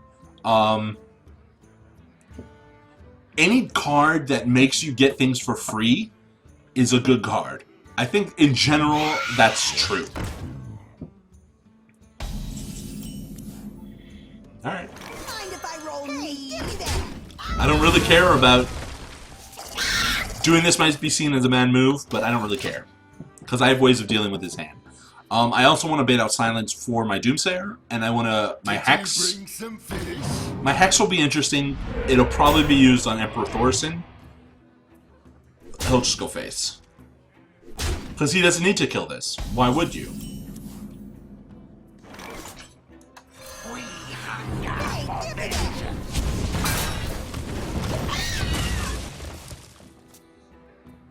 You gotta make extensive use of your hero power if you can. I have a heal bot, so that would have not probably helped me out last game, but this game, if I take way too much damage and I don't have the cards in my hand needed for the lethal that I need to do, I could heal bot myself for 8, which is pretty damn spicy. It's a spicy meatball. This guy will have... He's a totem shaman, so he will have another Tuskar Totemic. You will have that card that if you hero power gives your totems more stuffs. That's okay. I'll show them. I'll show them all. There you go. I thought about playing that secret from my hand. Obviously, Mad Scientist doesn't pull it from my hand. Put a secret from your deck into the battlefield, not to put a secret from your hand into the battlefield. So I'm going to have to play the secret no matter what. Kind of unfortunate. But we can make it work. Especially since I'm going to Emperor Thorson this turn. By the power of Ragnarok, I have the power! Free Ice Barrier, guys. And this is great. I mean, this is fantastic, man. Also, keep in mind that I have a secondary win condition with Antonitis. So, we're okay. It's kind of unfortunate that he didn't hex my Thorson, so my Doomsayer probably will get hexed. The question is, can I live with that? I don't know. Can I live with that, guys?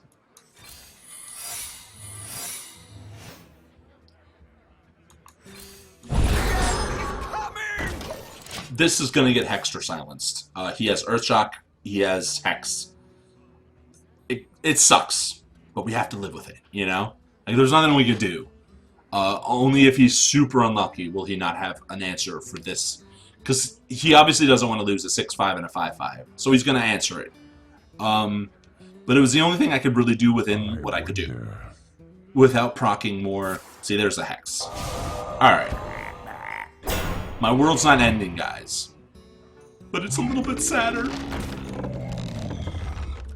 Now I need to draw my draw cards. I need more draw. I need to get to a point in the game where I can deal with his shit. And the cards in my hand don't actually deal with his shit. What is he doing? Rockbiter? Really? That seems a little dumb, but I guess he wants to deal maximum damage to me next turn. It's not helping me. Like, honestly, he's doing a lot of damage to me. I'll have to heal bot if I don't draw something like a Blizzard. I have to draw a fucking Blizzard. Or Flame Strike, even, to kind of come back from this. So basically 2 of his attacks are nullified by my Ice Barrier, which is good. And some of my armor from last turn, I think I still had. That's not good. I don't want to have to Frostbolt that.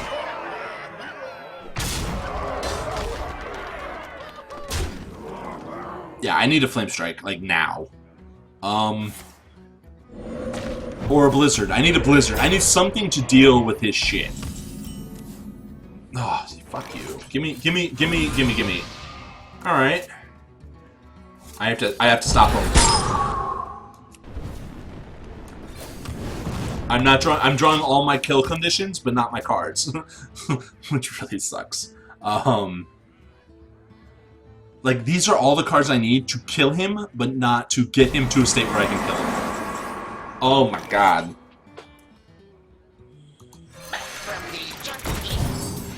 Alright, I have to burn a Frostbolt to reduce the damage. I had to. That extra 2 damage on 2 creatures with 4 damage is too much. I don't want to burn these cards though, like they're too good. I have 2 Blizzards. Where the fuck are my Blizzards? Oh my god. Oh my god. Where's my Blizzard, people? That is so much damage. Basically, every card you see on his side, he pops me. Holy shit. Every card you see on his side is a good card. And if you don't have a lot of dust, oh, this fucking motherfucker. Like, I'm never lucky with this shit. Alright, well, fuck this guy.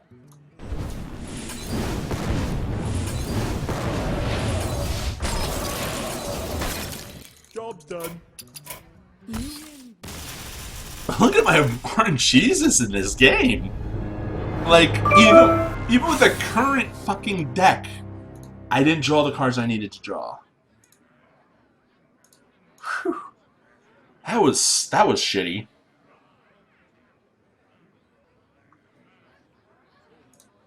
I mean, there was nothing I could have done there. I mean, I drew through most of my deck, and I didn't draw anything that I needed.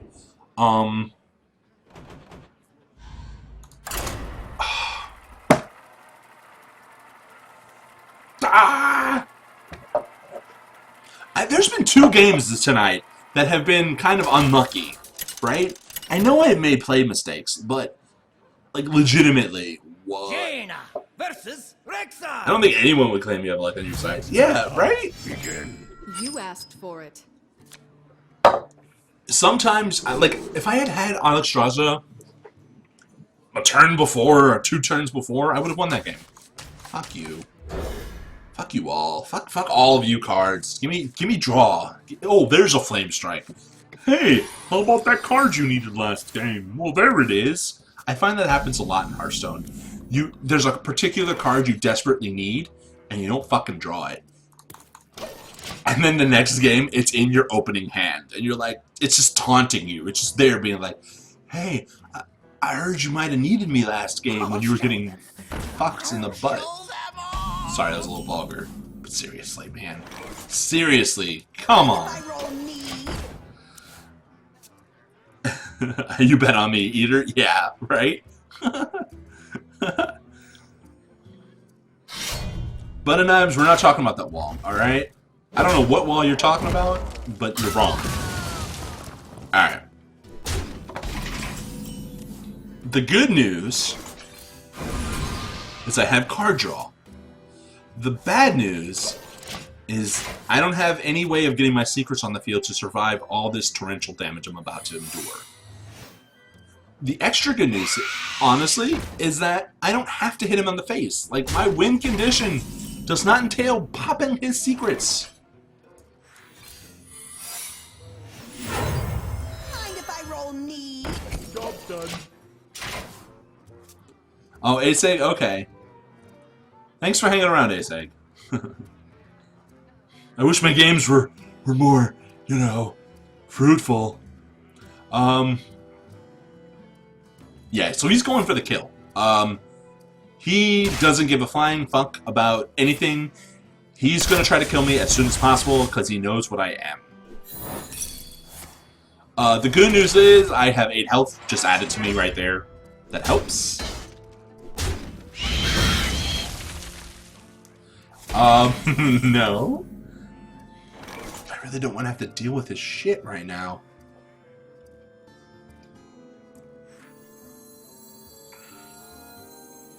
We hunger for vengeance.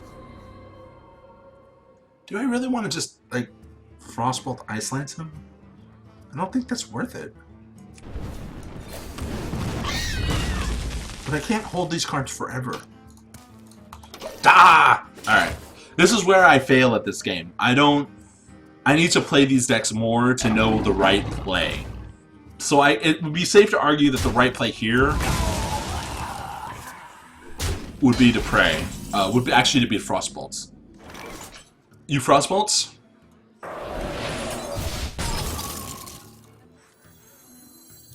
You do this for secrets, I'll show them. and you do this for stalling. Job's done. Yeah.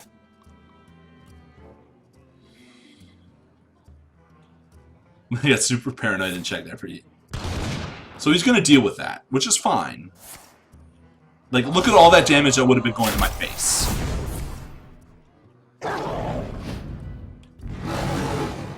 That's actually not the end. That's a freeze trap, isn't it? You bastard. If I do this and it freezes me, I'm gonna be so pissed. That has to be a freeze trap. Because otherwise he would kill this. Fool. It's a fucking freeze trap.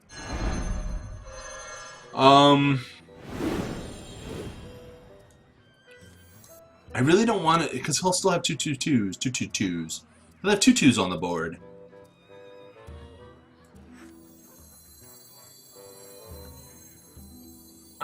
Can he win? 6, 8, 9, 10, 11, 12, 13, 14, 15. Kill command, 15. He can't win, but he can get damn fucking close. So I'm being very ballsy right here. Speak to me. I wouldn't recommend doing this because I'm probably mistaken. But if he kill commands quick shots, he can win. Alright, so that's good. That trade is like perfect for me. I get another 8 health. Pray to Pilar. But what I was doing there was counting what he could do with what he had. So, quick shot kill command with beasts on the board, dangerous for me. 3 damage becomes 5 damage, and quick shot on an empty hand means another card to draw, which means potentially more damage. Fight, maggot. I honestly, I was thinking about like the maximum damage he could do to my face. And it was good that it was still within a viable hoopty boop. So there's this fucking quick shot bullshit.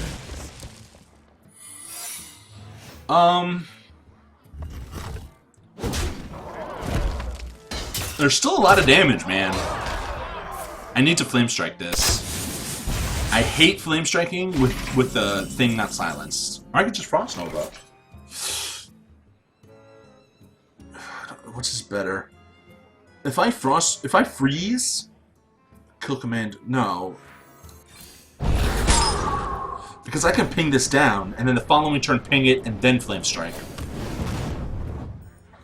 So I'm gonna hit his face, and ice block. Following turn, ping the 6/1, and flame strike.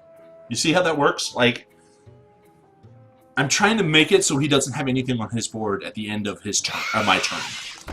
That I can't avoid. I mean, I flame strike it, but it'll have 2 1/1s.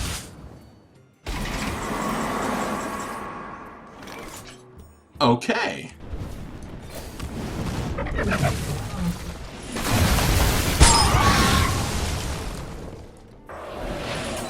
don't have another Frostbolts. So I'm going to use this to stall that damage. I actually could have used that with Antonitis. That was a mistake on my part, but I'm annoyed at him now, you know? Yeah, that was a mistake. I should have cut that ice thing with that. Whatever. Alright, I need to play you.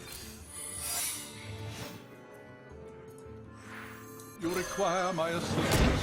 Job done. I'm not going to attack with this. I don't want to attack with this. Because he needs to be a generator of My side. more spells. Is he going to kill it? What a dick. What a bastard. The good news is he can't pop me. So I can get him nice and low. Job's done. If he doesn't heal, I win. Basically, if that's not a heal, I've won the game. Because he'll pop my ice block. He should, yeah, then attack. And I'll fireball him.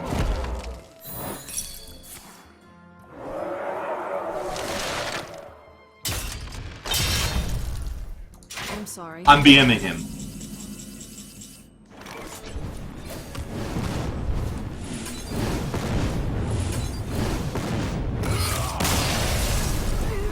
I BM'd him because he's a dick playing Face Hunter. Because fuck Face Hunter. Alright? You're not a talented person for playing Face Hunter. You're a loser who doesn't know how to play the game right. Alright. Okay. So if you play aggro decks, you're a loser who doesn't know how to play the game correctly. I'm such an asshole. Alright. Does anyone have any questions about the decks as they exist in the current state? So here's current freeze and past freeze. And let's make it the one with Antonitis is new. So does anyone have any questions? Current and past. Just so you guys know, obviously this is past and this is current. You can tell by the kind of cards that exist. Past Henlock is here. Where are you? Get. Past is here. And current Handlock is here.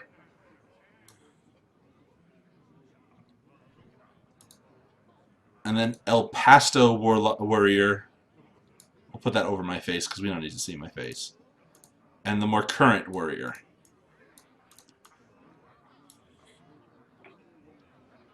I'll actually close the game down just for a second so it becomes a black screen.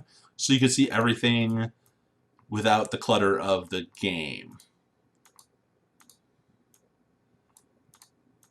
So the left of every set is the past version, and the right of every set is the current version. Does anyone have any questions?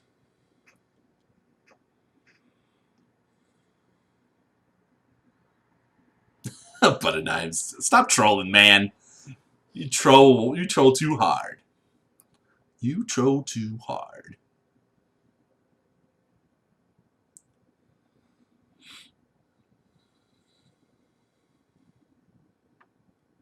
I will not be surprised if any of you guys don't have any questions. But I feel now's the time just to ask in general in case someone does.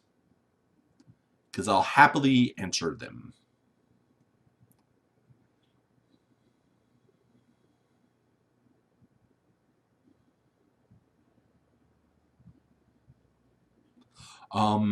If not, what I'll do is I'll go on a quick like 3-minute break. Not even 2-minute break. And when I return, we'll, what I can do is build decks from classes for you with cards that I know you have.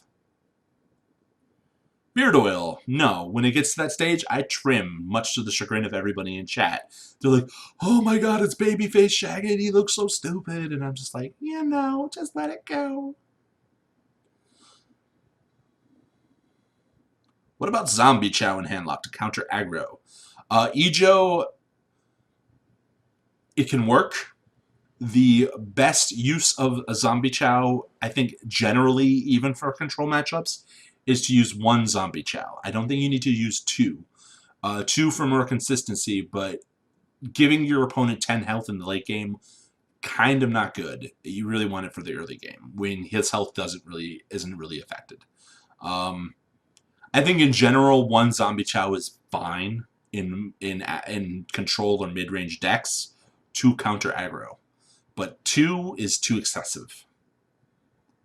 You're saving for an adventure. Which do you think is better, Blackrock Mountain or Next Rammus?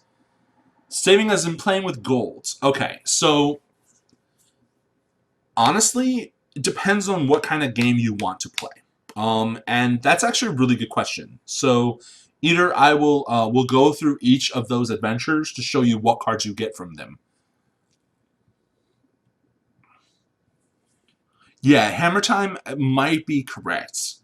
What version of the game did you enjoy the most, Shag? Old school or current? I find that the game has become a little bit too aggro-centric, too fast. I'm a fan of the slower games. Back in the day, it was a little slower. Control decks reigned supreme. It was more enjoyable. So I would say before. But it's kind of hard because I really do enjoy a lot of the new cards, even though a lot of the new cards don't fit with the fast theme, you know? So it's kind of a shame. If you don't have any questions about the decks themselves, these iterations, I will remove them. Busy night, but there's always room for And another. this is what we'll do.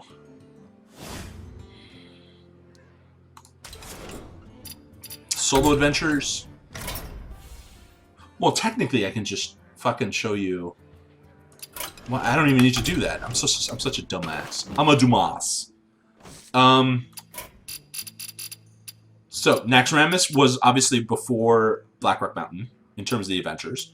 For those who don't know, Grand Tournament and Goblins vs. Gnomes were expansions, and Blackrock Mountain and Naxxramas were adventures. League of Explorers, I think, is following that theme. It's kind of what they do. They do adventure, expansion, adventure, expansion, adventure. So I think League of Explorers is an adventure. I'm quite sure. Obviously, correct me if I'm wrong. I didn't really read, or I wasn't at BlizzCon, so I didn't pay much attention. Which is better in terms of the cards you get? I'll tackle that when we return. Until then, I guess enjoy nothing. I mean, I guess I'll do this.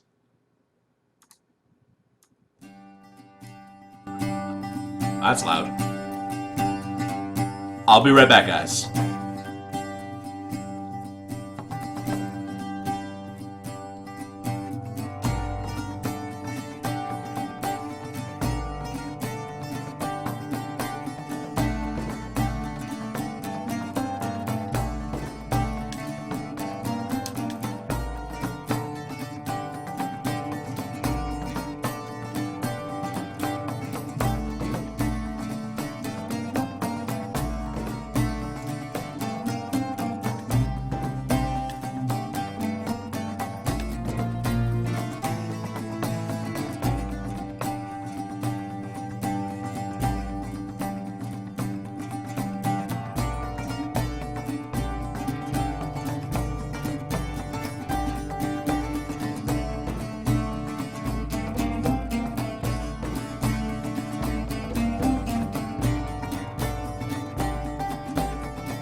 Dun dun dun.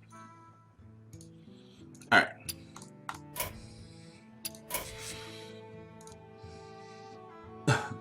Okay, yeah, it is an adventure. Okay. Quick question. Eater, can you buy particular wings of an adventure? Or is it sequential? Because I honestly don't know the answer to that. Because when the adventures got released, they got released each wing per week. And, you know, obviously I would play the wing and then progress on. But can you make a choice to choose a wing to play? That's the question I have for you. Or can you skip ahead? Since that's what you're doing.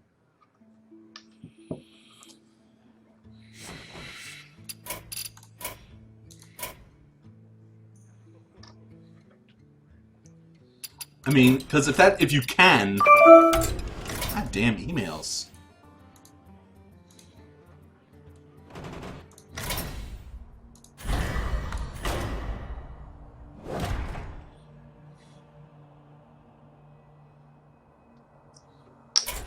Because if you can, I can help you determine which wings are ideal to unlocking, especially if you could do it in order. You used to be able to skip. I think you can skip still, but I want to make sure you can. Otherwise, I'll just be wasting people's time. And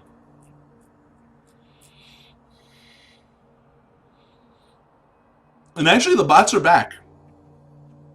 They're just a little bit more nuanced and clever.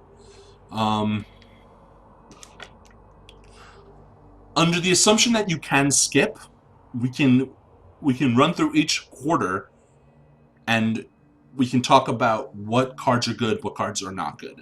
So you can prioritize what you unlock. Yeah, just after government. It's a recent thing that the bots are coming back. It's true. If you don't, you should watch Crip. He's pretty cool. I mean, you know, he's a little boring at times, but he's very he knows his shit, and he's very he's educational. He's entercational. Edutainment, I guess is the word, right? And he plays Arena, and he knows a lot about Arena, so he's the person to listen to for Arena. A lot of the professionals, they really know their shit, much more than me. I guess it's just a personality thing. If you like their personality, you should listen to them. If you don't, then don't listen to them. Like, Bane likes Renaud. I can't stand that guy. He's a pompous, arrogant douchebag. Just doesn't appeal to me. He knows his shit, though. I mean, like, don't get me wrong. He could whoop me under the table any day with self-made decks. Alright. Naxxramas. First wing. I can't show you what it was. Because I unlocked it, I can't show you what it was. For reals? That kind of sucks. Spider. I wish I would just be able to show you what happened. What was in it. Alright. Well, fuck that idea. Naxxramas. Poison Seeds. Rarely sees any play. You would only really want Poison Seeds if you play Druid, obviously. And you love the Volcanic Lumberer. You love the... I don't even think Volcanic Lumberer was released until recently. Poison Seeds. Kind of sucks. Turn everything into 2/2. If you Starfall, that's 9 mana removal, clear board state. I don't see it played very frequently. Okay. Hunter. Web Spinner. Actually, very good card. Even to this day, it's still a very good card. It's 1/1 for 1. You get good value. You get the Death Rattle's really good. They're never going to silence the Web Spinner, but it's a little bit random. Although a lot of the new random beasts are probably really good. So Web Spinner's pretty damn good. Mage. Duplicate. Solid card. Has its uses. Has its plays. I like it. Personally, I enjoy Duplicate. You can do some funny, crazy things with it. But you got to be careful, because if something gets polymorphed and then killed, you're getting the sheep. You're getting 2 sheep. Avenge, one of the best secrets in the game for Paladin. Very good. Dark Cultist, one of the best 3-drops in the game. Very good. Priest, you know, like, that's a solid fucking card. The worst case, you play it on an empty board and it dies. Best case, it's a 3/4 for 3. It's a good card. Like, it's still a very solid card. Yeah. Rogue. Sucks. This card is a piece of shit. Reincarnate. Fun. You could do some crazy shit with this card. I don't see it played very often. A lot of Shaman nowadays are totem-based. So their totems are... But I have seen people play Alakir the Windrunner, hit face for 6, reincarnate Alakir Windrunner, hit face for 6, 12 damage combo. With a coin, you can Rockbite on top of it. Oh my god, it's a sexy beautifulness. Reincarnate does great when Death Rattle-ish decks. decks with Baron Rivendare, Kel'Thuzad, if you have those legendaries, they're just fantastic. Reincarnate is just a fun fucking thing. And you can also technically play play the Injured Blade Master. It becomes a 4/3, and then reincarnate it. It becomes a 4/7. Now, I don't recommend you do that. You're kind of wasting your tempo, but it's still a good card.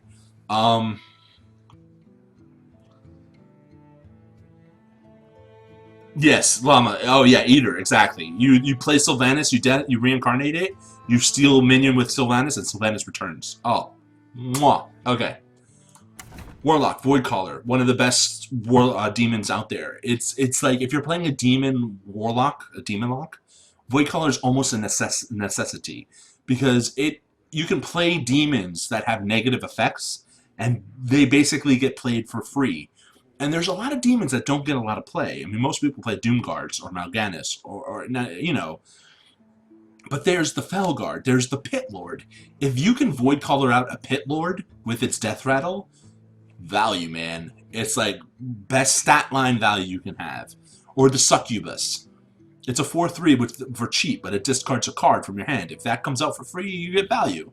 Anything that hurts you, all the demons, Voidcaller, really good.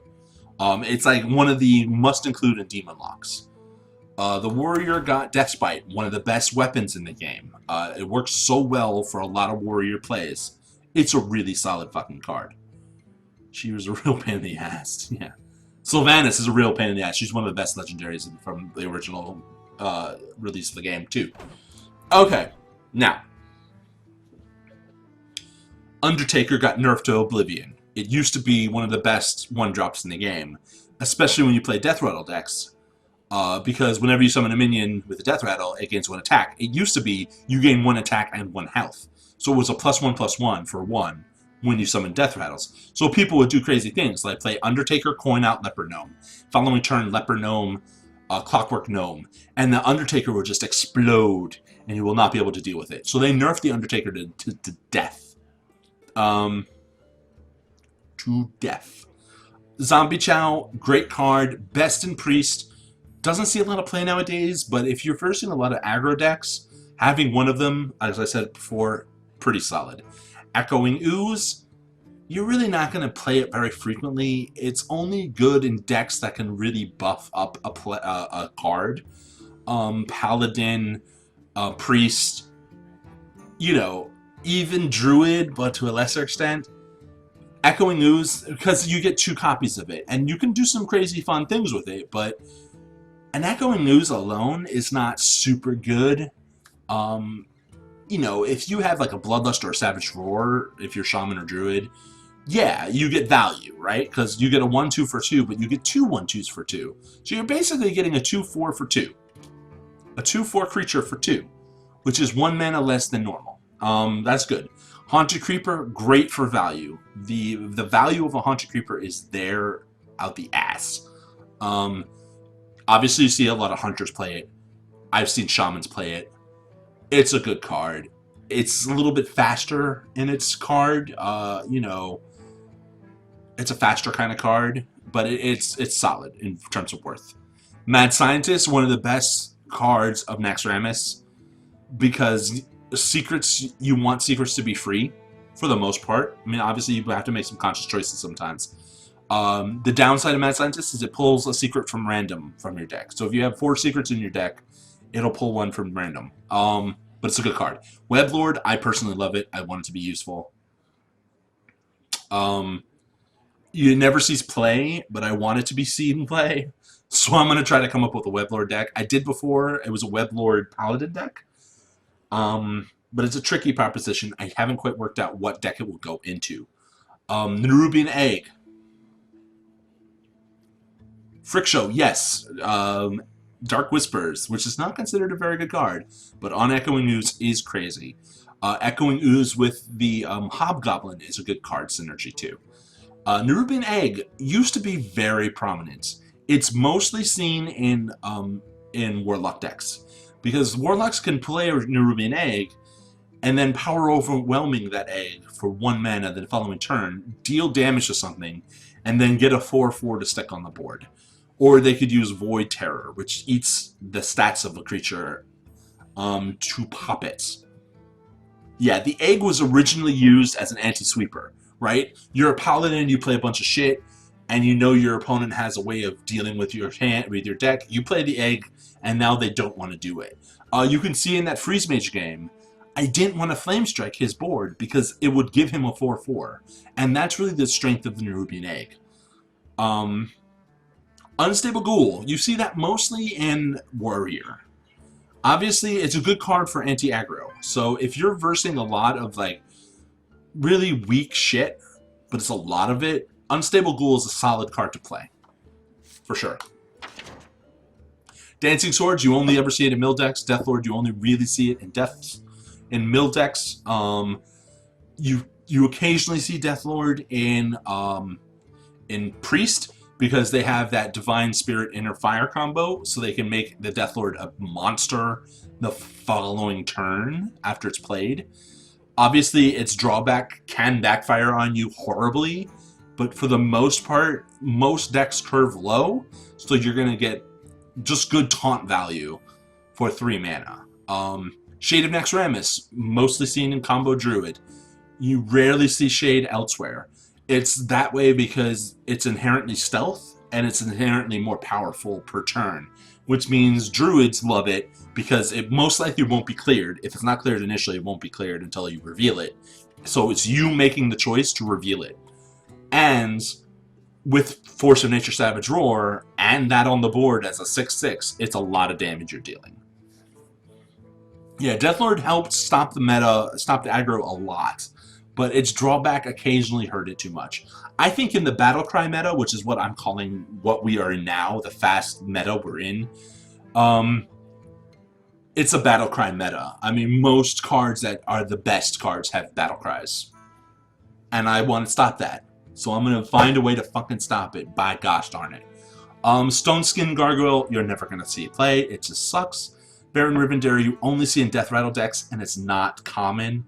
Wailing Soul is good in Silence decks. Ancient Watcher combos. Decks that have negative effects, like the Beast. La Beast. Wailing Soul is useful. Or Fell Reaver, but you don't really see it very frequently. I've seen Silence Druid run it. Silence Priest run it. It's not that good, though. Fugen and Stalag. They're fun, but it's hard to pull off. Any card that requires conditions to be met over multiple turns is really fucking hard to pull off. It's like Mimran's Head, or Mimran's, blowjob, or whatever it's called. It's Mimran's Head, right? It requires a multi-setup for it to be super effective. And Fugen and Stalag fall under that pitfall. The odds of you turn 4 Fugen, turn 5 Stalag, turn 6 Thaddeus, rarely going to happen. And that's the earliest you can do it. If you do it in Druid, obviously you can do it earlier, but it's not likely. The odds of it working are lower than what it should be.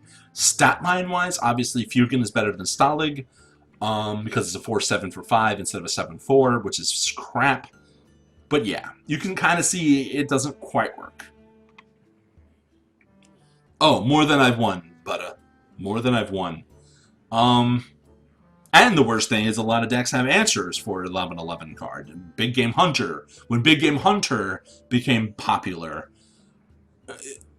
it just went out the window. Loetheb, fantastic fucking card. Great for control decks. You really put a stop on your opponent's turn. It's a fantastic card.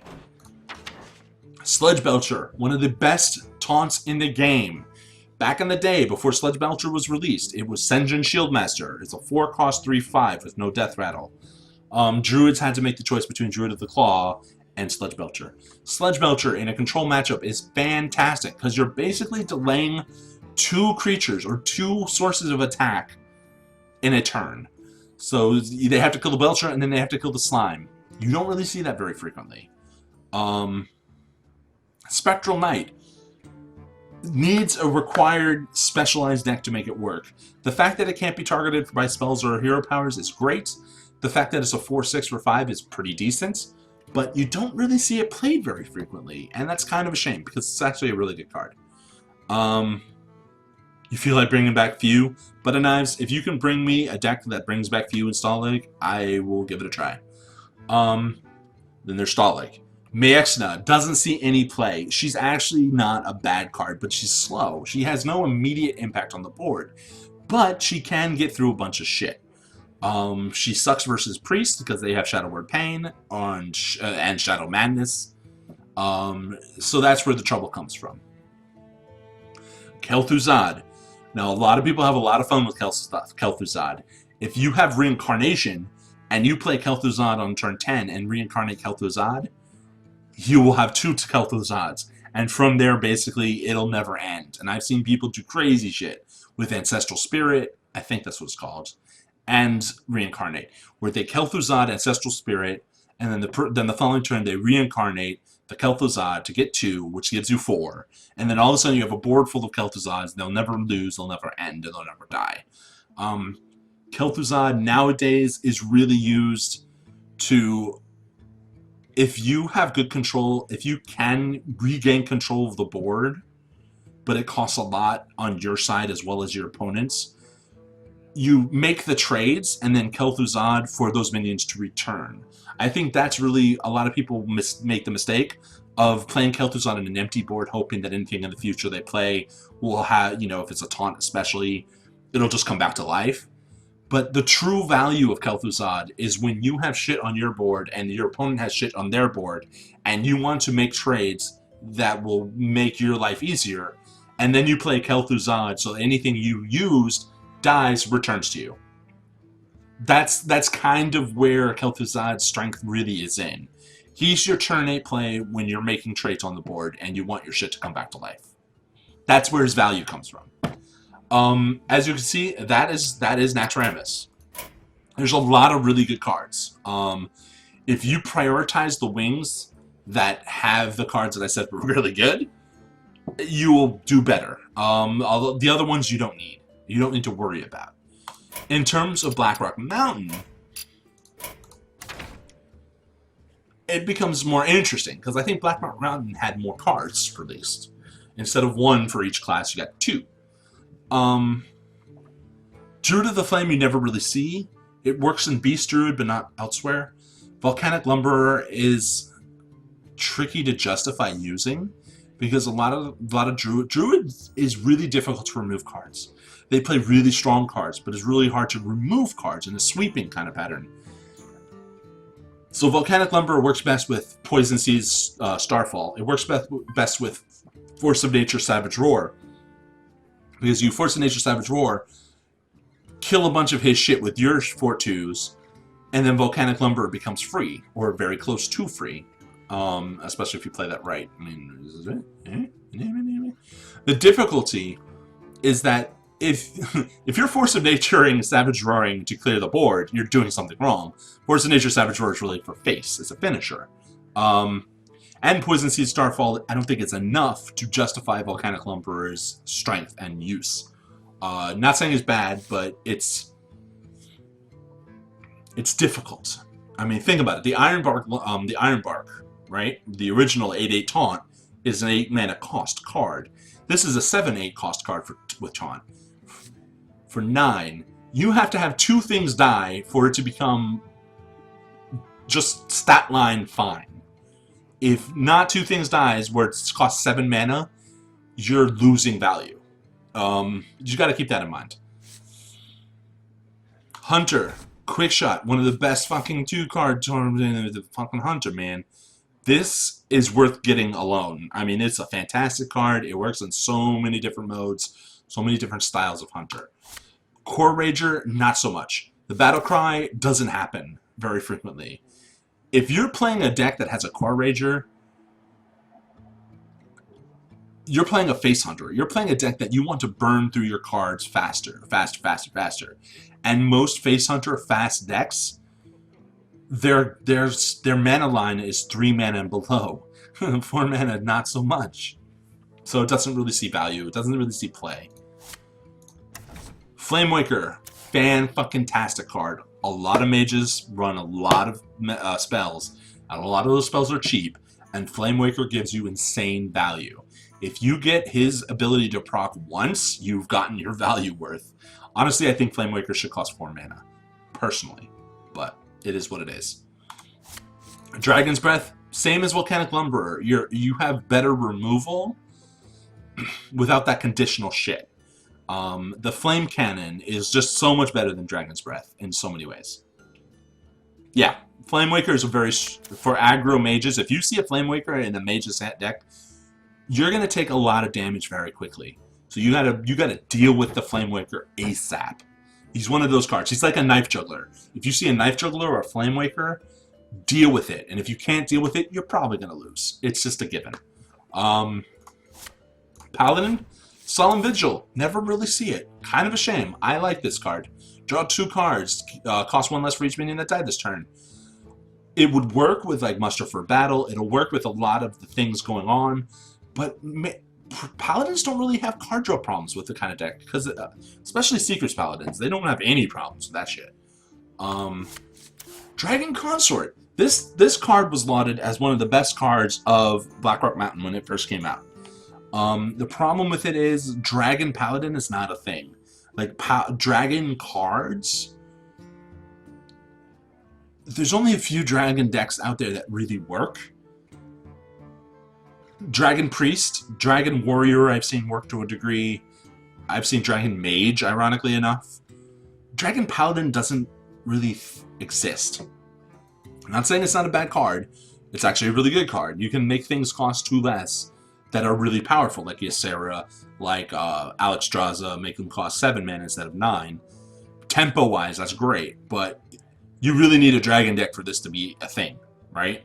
If you just have Ysera in there, there's much better 5-drops than the Dragon Consort. Priest. Twilight Well, you see it all the time. Dragon Priest uses it extensively. It's a pretty solid card. It's basically a better... For Dragon Priest, when it procs, it's a better Zombie Chow, essentially. Although Zombie Chow and Priest works well, too. It's actually really good in Zombie... And Zombie Chow and Priest works fantastically, because Akanai Soul Priest turns that health that your opponent would get into damage. But you don't really see that very often. You don't see this very often, either. There's too many decks, there's too many cards in a deck that basically make this too much of a gamble. So it's too inconsistent. Northtumor, yeah, if you want to do Northtumor. Gang Up. I've seen this in mill decks. The new Mill Rogue will play Gang Up. I personally think this card is fantastic, but you don't really see it very often. Dark Iron Skulker. Doesn't really work. Rogue is in a troubled spot right now, and it's not a bad card necessarily, but it just doesn't work. It has a built-in battle cry of Backstab. Its stat line is horrible. 4/3 for 5 is shit. It is absolutely trash for a 5-cost card. Even for a 4-cost card, the stat line is crap. So this battle cry really has to make up for the lost stats. Does it, is the question. I don't know. Maybe Dark Iron Skulker will work in an anti-aggro meta, like versus Secrets Paladin. Because a lot of Paladin cards that, if they take 2 damage, they'll most likely die. Lava Shock, I personally love it. It's great to counter the overloaded mechanic that Shamans have. You don't really see it in play other than one-turn kill Shaman spell decks. Yeah, Hammer Time, right? Mill Rogues. I personally really enjoy Lava Shock. It doesn't really see much play, though. Fireguard Destroyer, honestly, is one of the best 4-drops in the game. Or 4.5 drops, because you lose either overload. There's an overload of 1. But with the recent expansions... With the latest expansion, you see more Totem Shaman than anything. So Fireguard Destroyer doesn't really see play. But at its absolute worst, it's a 4/6 for 4. There's a big-ass truck outside. Sorry, apologize. At its worst, it's a 4/6 for 4. Think about that. a Yeti is a 4/5 for 4. So at Fireguard Destroyer's worst, it has 1 extra health. At its best, it's a 7/6 for 4. That's fantastic. Obviously there's RNG involved, but this card just doesn't fit in the decks that are being played for Shaman. But it is a good card. You can't stand controlling combos with too much work. Too much waiting. Yeah, I hear you, man. Demon Wrath doesn't see any play. It can, though, but I think there's enough decent sweepers out there for Demon Wrath to take a card slot. The Imp Gang Boss, fantastic in Demon Lock. It's one of the better demons out there. You're always getting value. It's decent stat lines for a 3-cost card, and you're most likely definitely going to get a 1/1 for free. So for 3 mana, you're getting a 3/5 in stats, which is pretty good. Revenge. People thought that would replace Whirlwind. Whirlwind's still technically better. That 1 extra mana kind of kills this card, you know? Like, yeah, if you're at less health, deal 3 damage instead, that's good, but would that be enough at the stage of the game where you're at 12 health or less for it to really make you come back? I don't know. I don't think so. Whenever this minion takes damage, deal 2 damage to the enemy hero. At most, you can deal 12 damage in a turn with this card. Well, not true. I mean, if you enrage it. We could do the little math right now, right? So, what would it do? Whirlwinds. What's its best case scenario? Whirlwinds, enrage. Oh, wait, no, not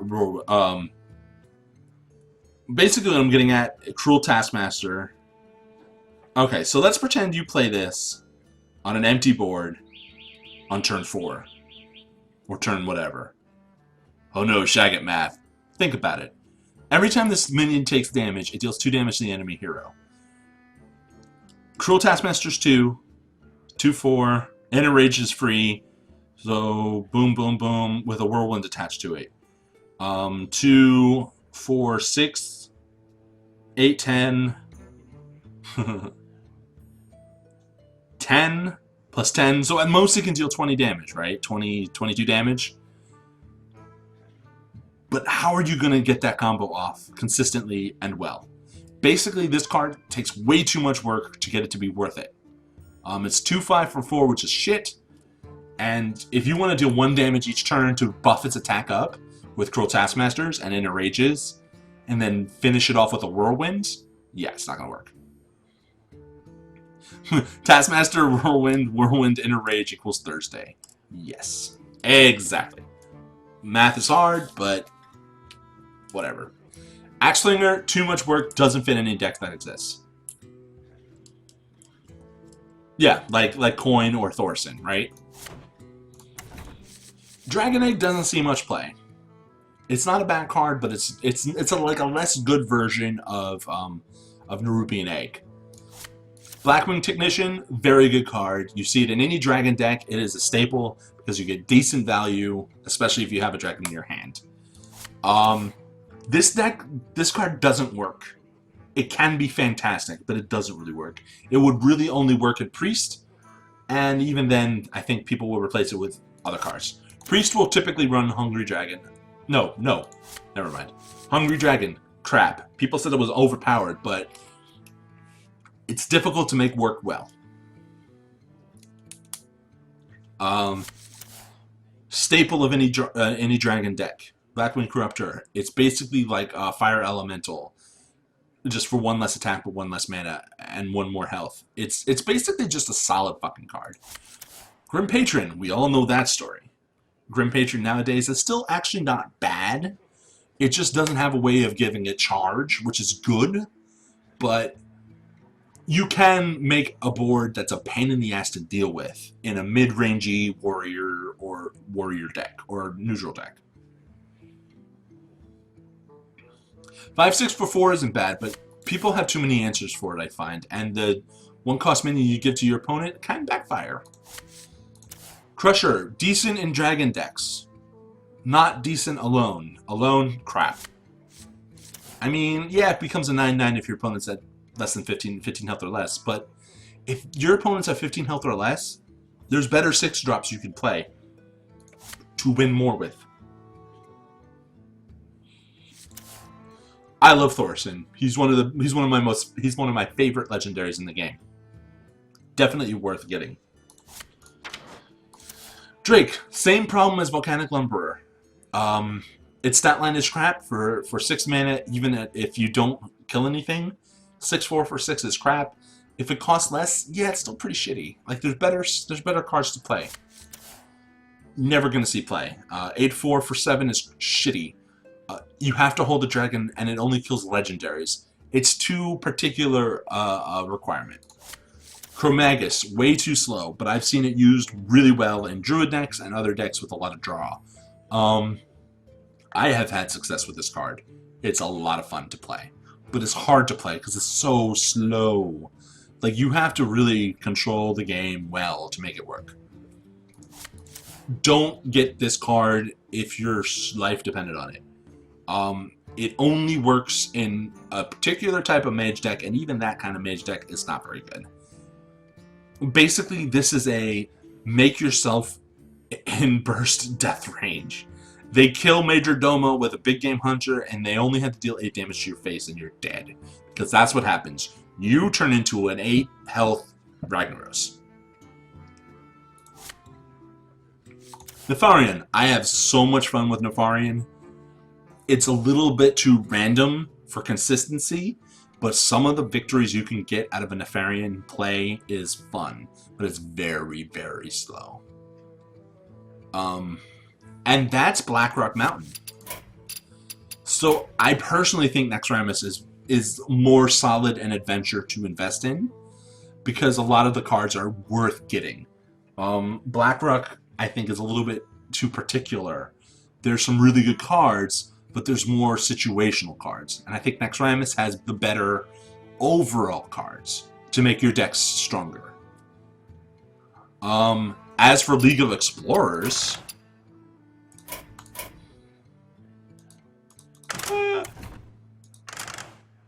Really?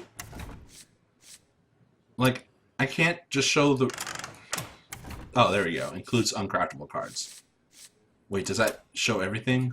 Yes. Okay, so here we're going to get into speculation.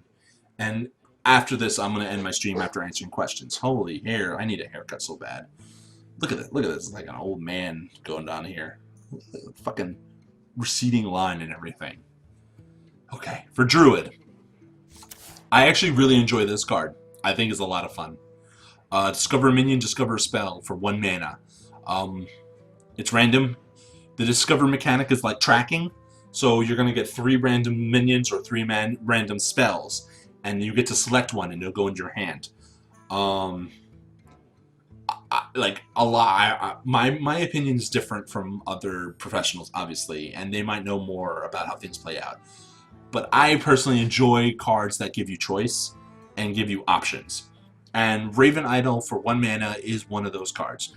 You might get the worst minions in the game to choose from. But there's a lot of really good shit too. So you might get really good. And if it's from a particular list that I'm not aware of, well, correct me. I mean, I could be wrong. There are some that are like, discover a particular kind of card, which are very powerful. And those are really good. Or really bad. We have to look at those kind of cards specifically. Summon a random 1-cost minion as a death rattle. Mounted Rapper. Oh, that's a Druid card. Okay. This is strictly better than Bloodfend Raptor, which I already said. The downside is that a Web Spinner can get this card. Web Spinner is draw a random beast. So a hunter can draw into, with a Web Spinner, a Mounted Raptor, and then give himself a 3/2 for 3 beast, which gives him a 1-cost minion. That's actually really fucking good. Mounted Raptor might make Beast Druid a thing. I love Beast Druid. Beast Druid has some fun stuff you could do. A 4/4, both players have spell damage +2. Tricky. risky. You're basically giving your opponent more spell damage as well as yourself. Odds are when you play this card, that first turn you're not going to be able to play many spells to get the benefit, and your opponent will then have his turn with that benefit. So you're really delaying your benefit and giving it to your opponent, unless you have like 2 innervates and you're super fucking lucky. So you like on turn 10 Jungle Moon can innervate, although I don't know why you would want to. You know, 2 swipes. Well, that's actually not bad. I mean, you get to deal 12 damage to a person's face and 4 damage to his board. Probably not going to happen though. But yeah. Hunter, Dart Trap. This is tricky. It's hard to determine whether it's good or not. When an opposing hero power is used, deal 5 damage to a random enemy? I don't know. Everyone uses hero powers all the time. Is it good enough? Don't know.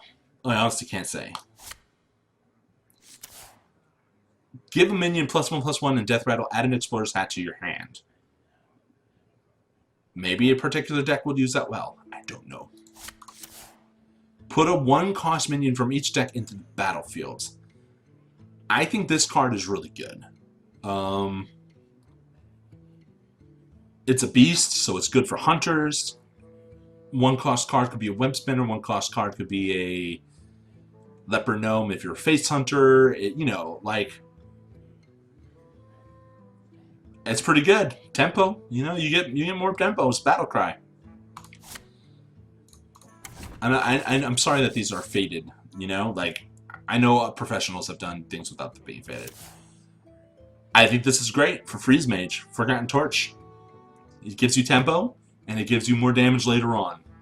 Deal 3 damage, then you shuffle a better fireball for cheaper in your deck. I don't think we're going to find a deck that this will work with. Maybe freeze-ish kind of deck. Your hero power can only take 1 damage at a time. So if I have an 8/8 card and I attack your face with this out, I only deal 1 damage. I don't know if we can make that work, but I like the idea. Discover a spell. Depends on what spell you discover. There's a lot of really cool spells out there. There's a lot of really shitty spells out there. Like, if you get a fucking Savagery with this card, it sucks. 6/3 for 5? That's not bad. It's like Justicar True Heart. Except cheaper. Warrior deck. No, this is Mage. Now we're in Paladin. Secret. When your opponent has at least 3 minions and plays another, destroy that creature. This card sucks. You don't know what card he's going to play, so he can play a really shitty card to proc that secret. It's probably not worth the 1 mana at the card slot. Set a minion's attack and health to 3. Fantastic card. Holy shit. What a card. Control your shield. Set a minion's attack and health to 3. You have an 8/8 that's dangerous. I play this on turn 4. It's a 3/4 for 4. I also turn your creature that's an 8/8 into a 3/3. That's good value. I like it. Discover a Death Rattle card. A lot of the Death Rattle cards are really good. Museum Curator is a fantastic card. The odds of you getting 3 really bad Death Rattle cards are very low. There's a lot of legendaries that are Death Rattle cards. So it's actually, Museum Curator, I think, is under... And Kriparian agrees with me. Or turn a 1/1 into a 3/3 on your side. Very true. Yeah, no, definitely. Yeah, that card goes both ways. Deal 3 damage to all minions. Shuffle this card into your opponent's deck. I think this card is really good. It's a board clear. Priests have a lot of board clears that are very good. The fact that you're shuffling this card into your opponent's deck is a downside, but if you think about it, what if they're a face hunter? They don't care about the board state. Will they want to play Excavated Evil if they draw it? And if they draw it, they're not drawing one of their cards, which could be a kill command that will kill you.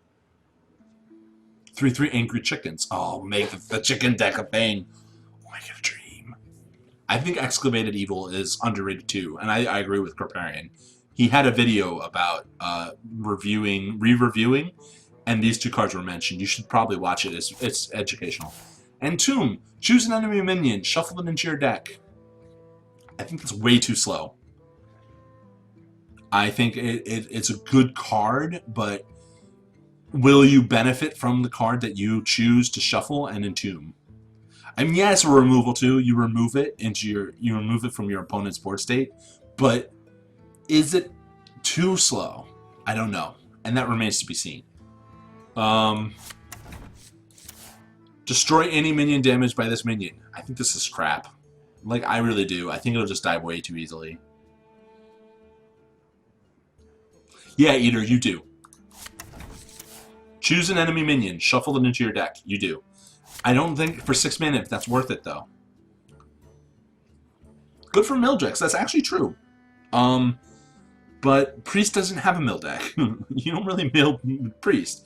You'd have to do things like Deathlord and Entomb and Cold Light Oracle, Brewmaster. But are there any other ways of forcing your Dancing Swords from Naxxramas? I don't know if that's enough to really mill them. Pit Snake is fine too. I think there's two. I mean, anything that's 2/1 that doesn't have an effect after it dies. See, that's my issue. Like Leper Gnome on Clockwork Gnome as a 2/1 for 1, but you get a spare part from the Clockwork Gnome, and you get to deal 2 damage for free with the Leper Gnome. This one you don't get to do anything. It's just if you can deal damage with the Pit Snake, you can assassinate a creature, and I don't think that's worth it. I don't think that's enough. 3/4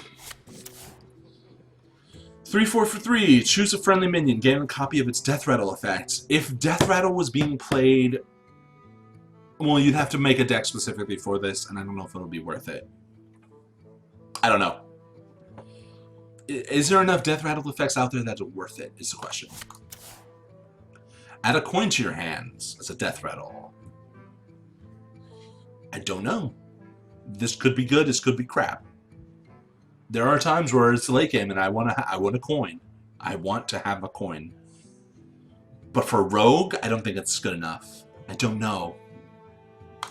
I'm really not experienced with Rogue decks and Rogue playstyles to know. Whenever you overload, gain 1 attack per locked mana crystal.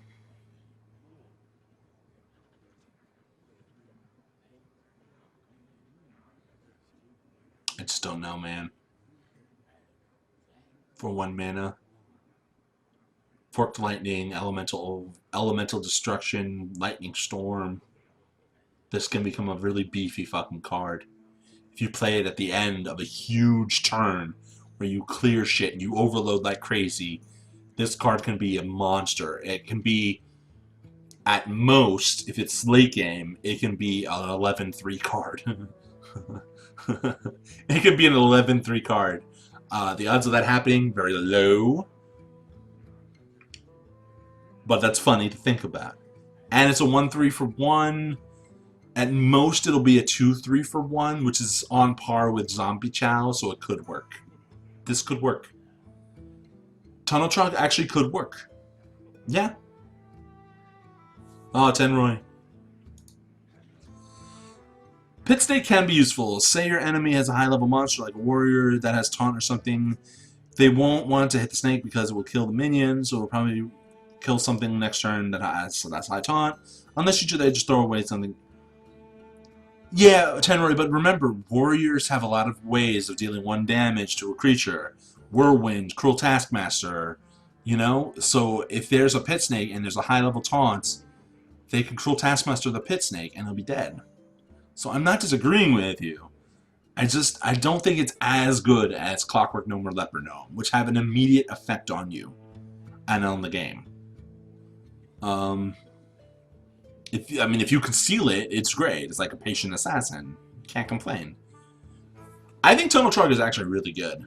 I think Overload Shaman can come back, especially with elementals, those elementals that gain +1/+1 or plus whatever per overload attached to it. I think that's actually pretty good. After you play a Battlecry minion, deal 2 damage to a random enemy. I don't think there's enough Battlecries that you would play over 2 turns that'll deal enough damage to the random enemies. Does that make sense? Like, I don't think there's enough... Like, yeah, battle cries are a thing, but over the course of 2 or 3 turns, will you play enough battle cry creatures especially to have you deal 2 damage, 2 damage, 2 damage? Or 2 damage, 2 damage, 2 damage, 2 damage, 2 damage? You see what I'm getting at? Like, and it's a 2/6 for 4. I don't think that's really good. Unless you build a battle cry deck. Let's look at Shaman battle cries after I look at Shaman.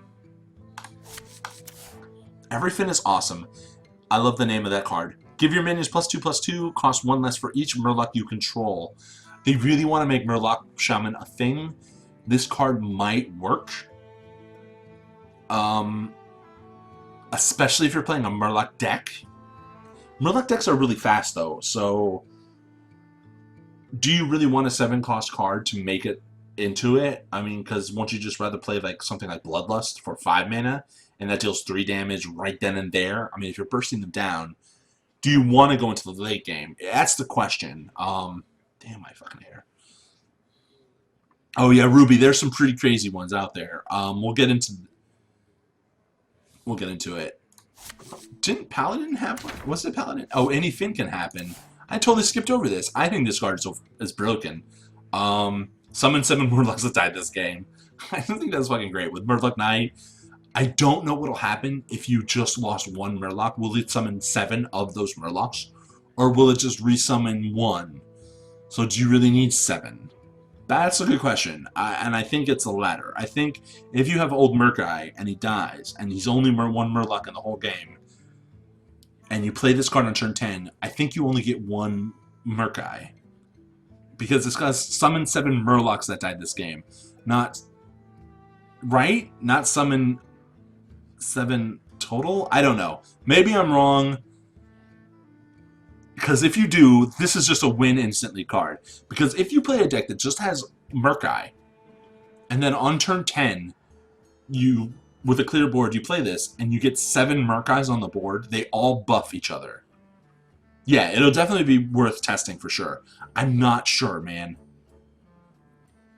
Because 7 Murkais on the board, that's like you gain +2 attack per Murloc. Those things, oh my god, just imagine that. Imagine the damage. That shit's crazy. I can't even do the math in my head. Math mind blown. Because it's +2 per Murloc on the board, so each Murloc gets 6 Murlocs worth of +2. So each Murloc becomes 14. Right? It becomes 14 damage. 14, 14, 14, 14, 14. That's so beautiful. If that happens, I'm not sure it does, but if it did, imagine that. Each Murkai is 14 damage. That's so fucking funny. Okay,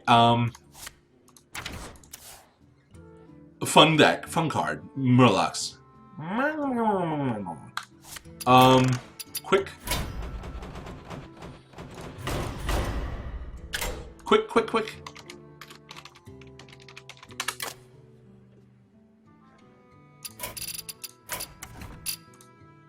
Well, you'd want this.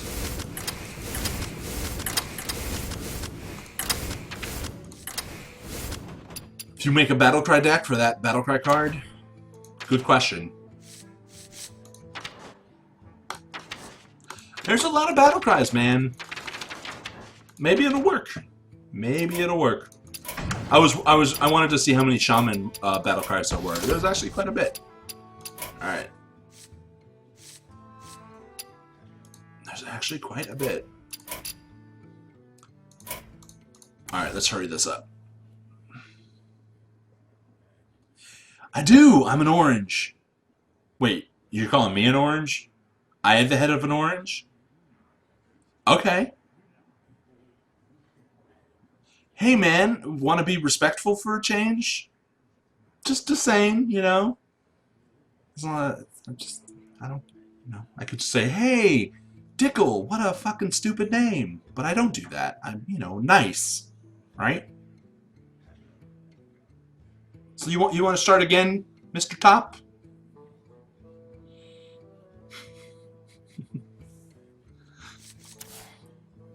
If you have 6 other minions, gain +4/+4. Could be good. Zulok, fast deck. I would be willing to see this be played. For 1. Cursor for Fam. I think this card has the potential to be really good. I think it's a fun card. Give your opponent a curse card. While they hold it, they take 2 damage per turn. Not too shabby. Discover a 1-cost card. It's a battle cry. Don't know. Maybe. You kind of lose your tempo, but there's some good choices there. Okay, bye, man. Nice wasting your time. Curse Blade. Double all damage dealt to your hero. I could see this backfiring so fucking much. Oh my god, I don't suggest it at all. Things just deal too much damage for this to be worth your time and your space. Over 3 turns, no less. I mean, unless you replace it with your own weapons. No. Just no. Yeah. My hair. My beautiful fucking hair. A 3/4 taunt for 3. Not too bad, actually. With the new taunt cards that came out for Warrior, this can see play. I don't know. At the end of your turn, summon a 1/1 Scarab with taunts. I just don't know, man. 1/1 taunt is for free? You might as well just play Hogger. At least with Hogger, you get a 2/2 taunt, you know, for 1 less mana. Yeah, that is better than a Bear Eater. And Warrior's got a lot of, like, taunt benefit cards. Murloc Tiny Fin. Cute. Never gonna see play. Better Murloc cards out there. It's 0, though, so maybe I'm wrong. Maybe it'll be played on decks to just make it uber powerful. So, Ruby, you should definitely get cards. Sir Finley Murgleton. Discover a new basic hero power. That could be interesting. If you're sick and tired, I don't know, man. If you're sick and tired, if you want to heal, that would be cool. Like you choose to heal in the Shaman deck, and then you make it, or you make it a mage, so you deal damage. That could be interesting. Deal 1 damage to a random enemy. A 3/2 for 2. Oh, so the Bloodfen Raptor is basically gone. This will replace it. It's just a strictly better Bloodfen Raptor. Discover a 3-cost card. Tempo-wise, I think you can possibly make this card work. Lock powers, add a card. I think this could work for tempo purposes because you're guaranteeing your next play will have a turn. But otherwise, I don't know. Your battle cries trigger twice. That's fantastic. I mean, imagine the damage output you can do with, like, Abusive Sergeant with this out. Just makes it +4 instead of +2 for 2 mana. Like, the exponential update is really good. Eater, yes, you can. That's true. Shuffle an Ancient Curse in your deck that deals 7 damage to you when drawn. 7/4 for 4. I don't think that's worth it. I think too much can deal with the 4 health, so you're just hurting yourself. If you could bring this card out for free, it's good. Otherwise, no. Yes. Rumbling Elemental with that guy, for sure. 7/7. Can't attack unless it's the only minion in the battlefield. That's interesting.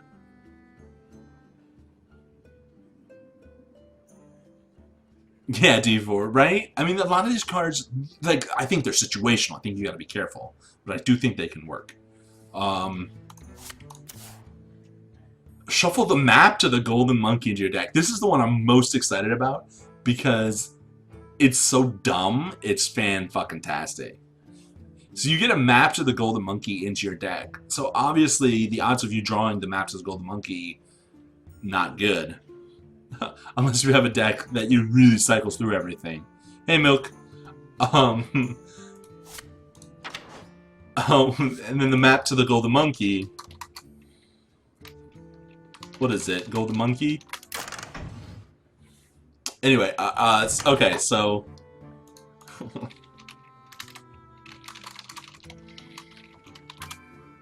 I just think it's so fun. So, Map to the Golden Monkey is a 2-cost card. Shuffle the Golden Monkey into your deck and draw a card. So, you play, right? You play her, and then you get a card in your deck that when you draw it, you shuffle the Golden Monkey into your deck. And if you draw the Golden Monkey, this is never going to happen. The Golden Monkey is a 4-cost 6/6 card with a taunt, with a battle cry, replace your hand and deck with legendary minions.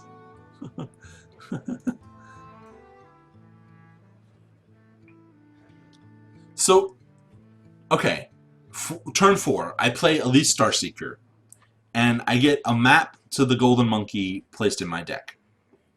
The map to the Golden Monkey is a 2-cost spell, which places the Golden Monkey into my deck and makes me draw a card. And then I draw the Golden Monkey, and it's a 6/6 taunts, right? So it's a 6/6 card for 6 with taunts that changes my entire deck to legendary minions.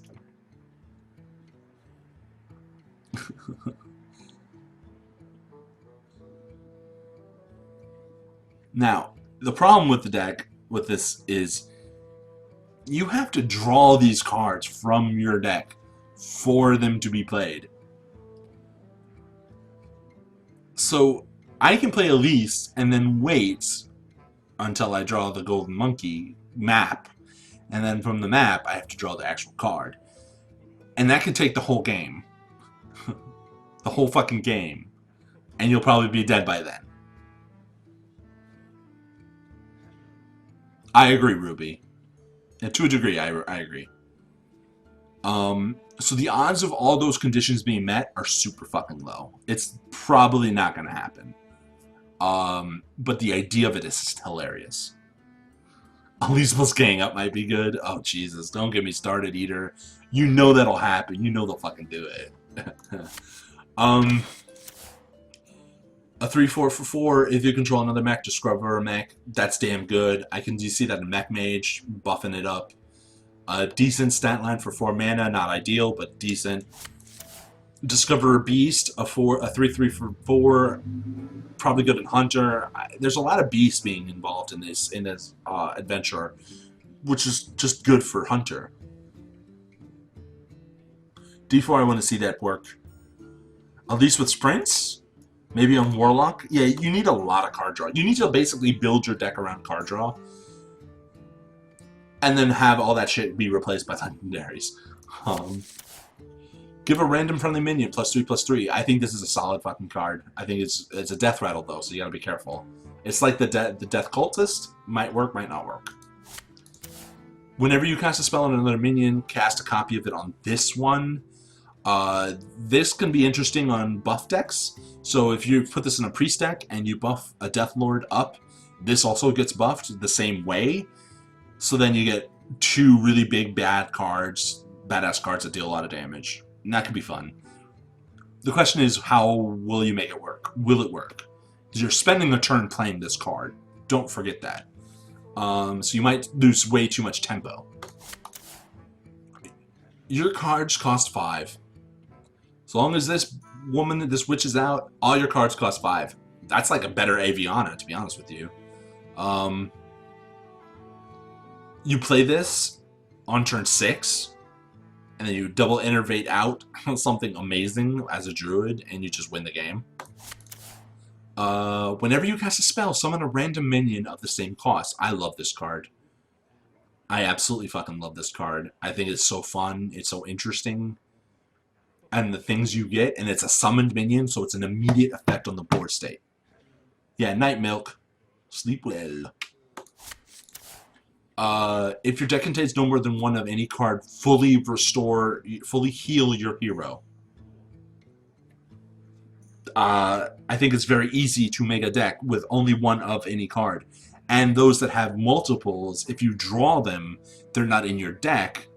you'll still get the effect of it. I think that's fantastic, and I think you can do a lot of fun with it too. You just have to keep track of what has more than one of in your deck to make sure that something's been drawn. Yeah, I like Summoning Stone. I'm so glad it's a neutral card. I'm gonna have fun with it. And finally we get to, if you control a beast, gain taunts. That's a solid card.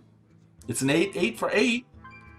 Maybe the battle cry is a little too weak. But hey, who knows?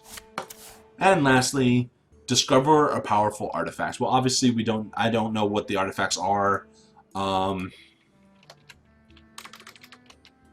They're definitely powerful. I'll do a search for you. I mean, it's listed somewhere, but Hearthstone.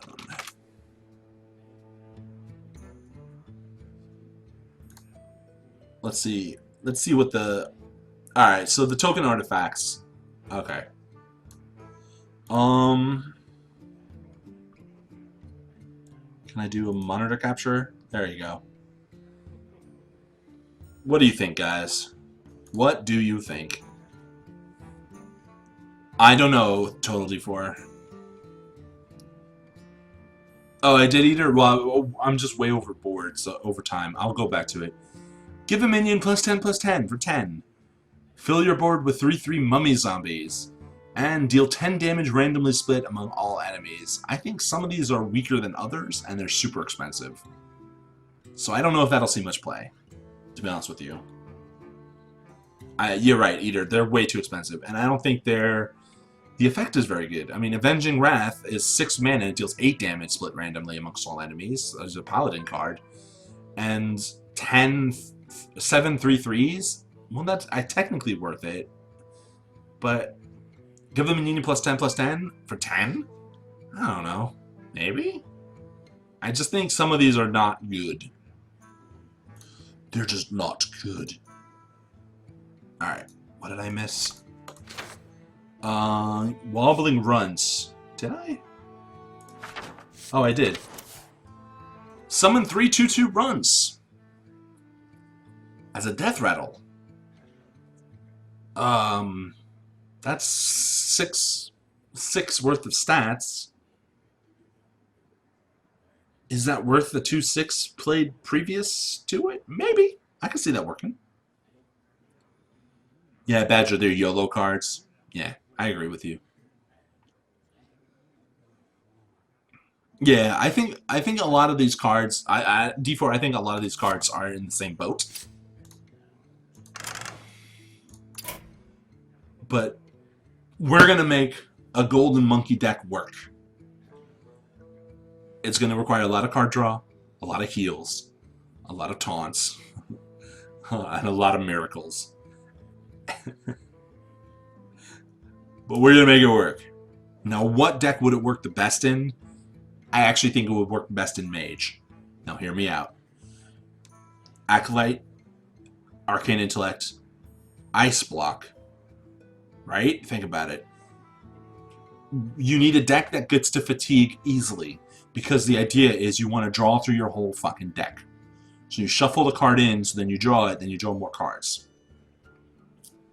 The Golden Monkey Freeze Mage deck, I'm calling it. That's what's going to happen.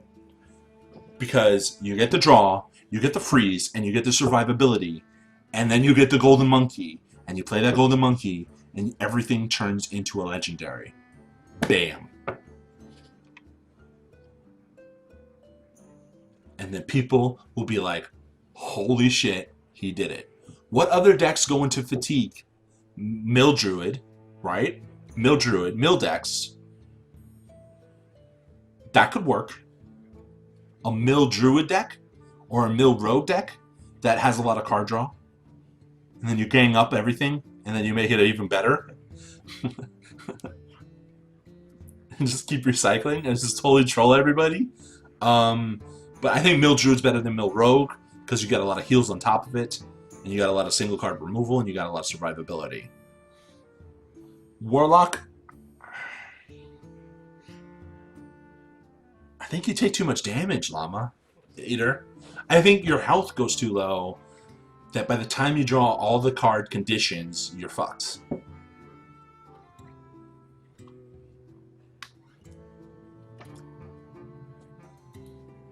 It would be funny to see, though. It would be interesting to see.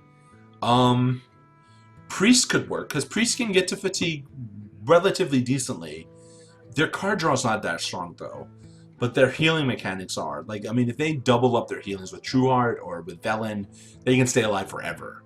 But I don't think they'll work. I don't think Shaman will work. I don't think there's enough draw in Shaman to make it a thing. I mean, if you Farsight it out, maybe. But how do you survive? Everything will get changed, too. Hunter won't work. Paladin probably won't work. Yeah. Mage, Druid, and Rogue.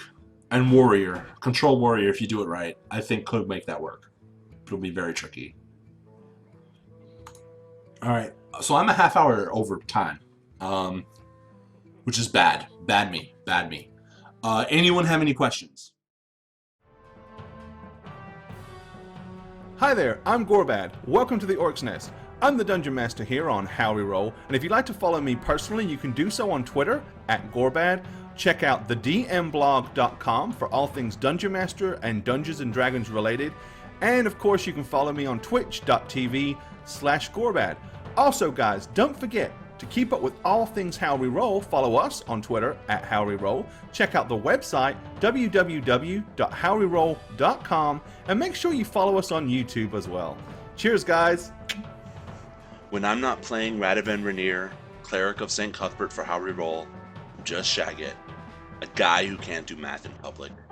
You can follow this poor lost soul on twitch.tv/Shaggit, or on Twitter at aneb_convos. For the love of all things boozy, stay in school.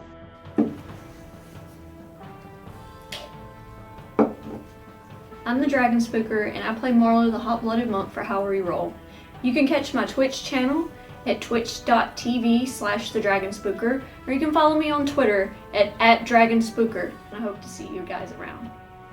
Hi guys, thanks for watching today's episode of Howreroll. I hope you had a lot of fun, and if you'd like, you can give me a follow at Twitter, YouTube, and Facebook at Bane Blackstar, or come say hi in my own Twitch channel at twitch.tv/Bane1271. I stream full-time and usually play World of Warcraft, The Sims 4, and I even craft things out of polymer clay, but you never know what we'll get up to. I hope you'll come say hi, join in the conversation, and have some fun. Hi, I'm Jane, and when I'm not fireballing innocent peasants, I'm perusing Twitter, eating ice cream, and petting my cat Norman. You can follow me on Twitch at Jane Ivana, and on Twitter at Jane on Twitch, and that's with a 0, not an L. Goodbye. Or as I say, peace, suckus.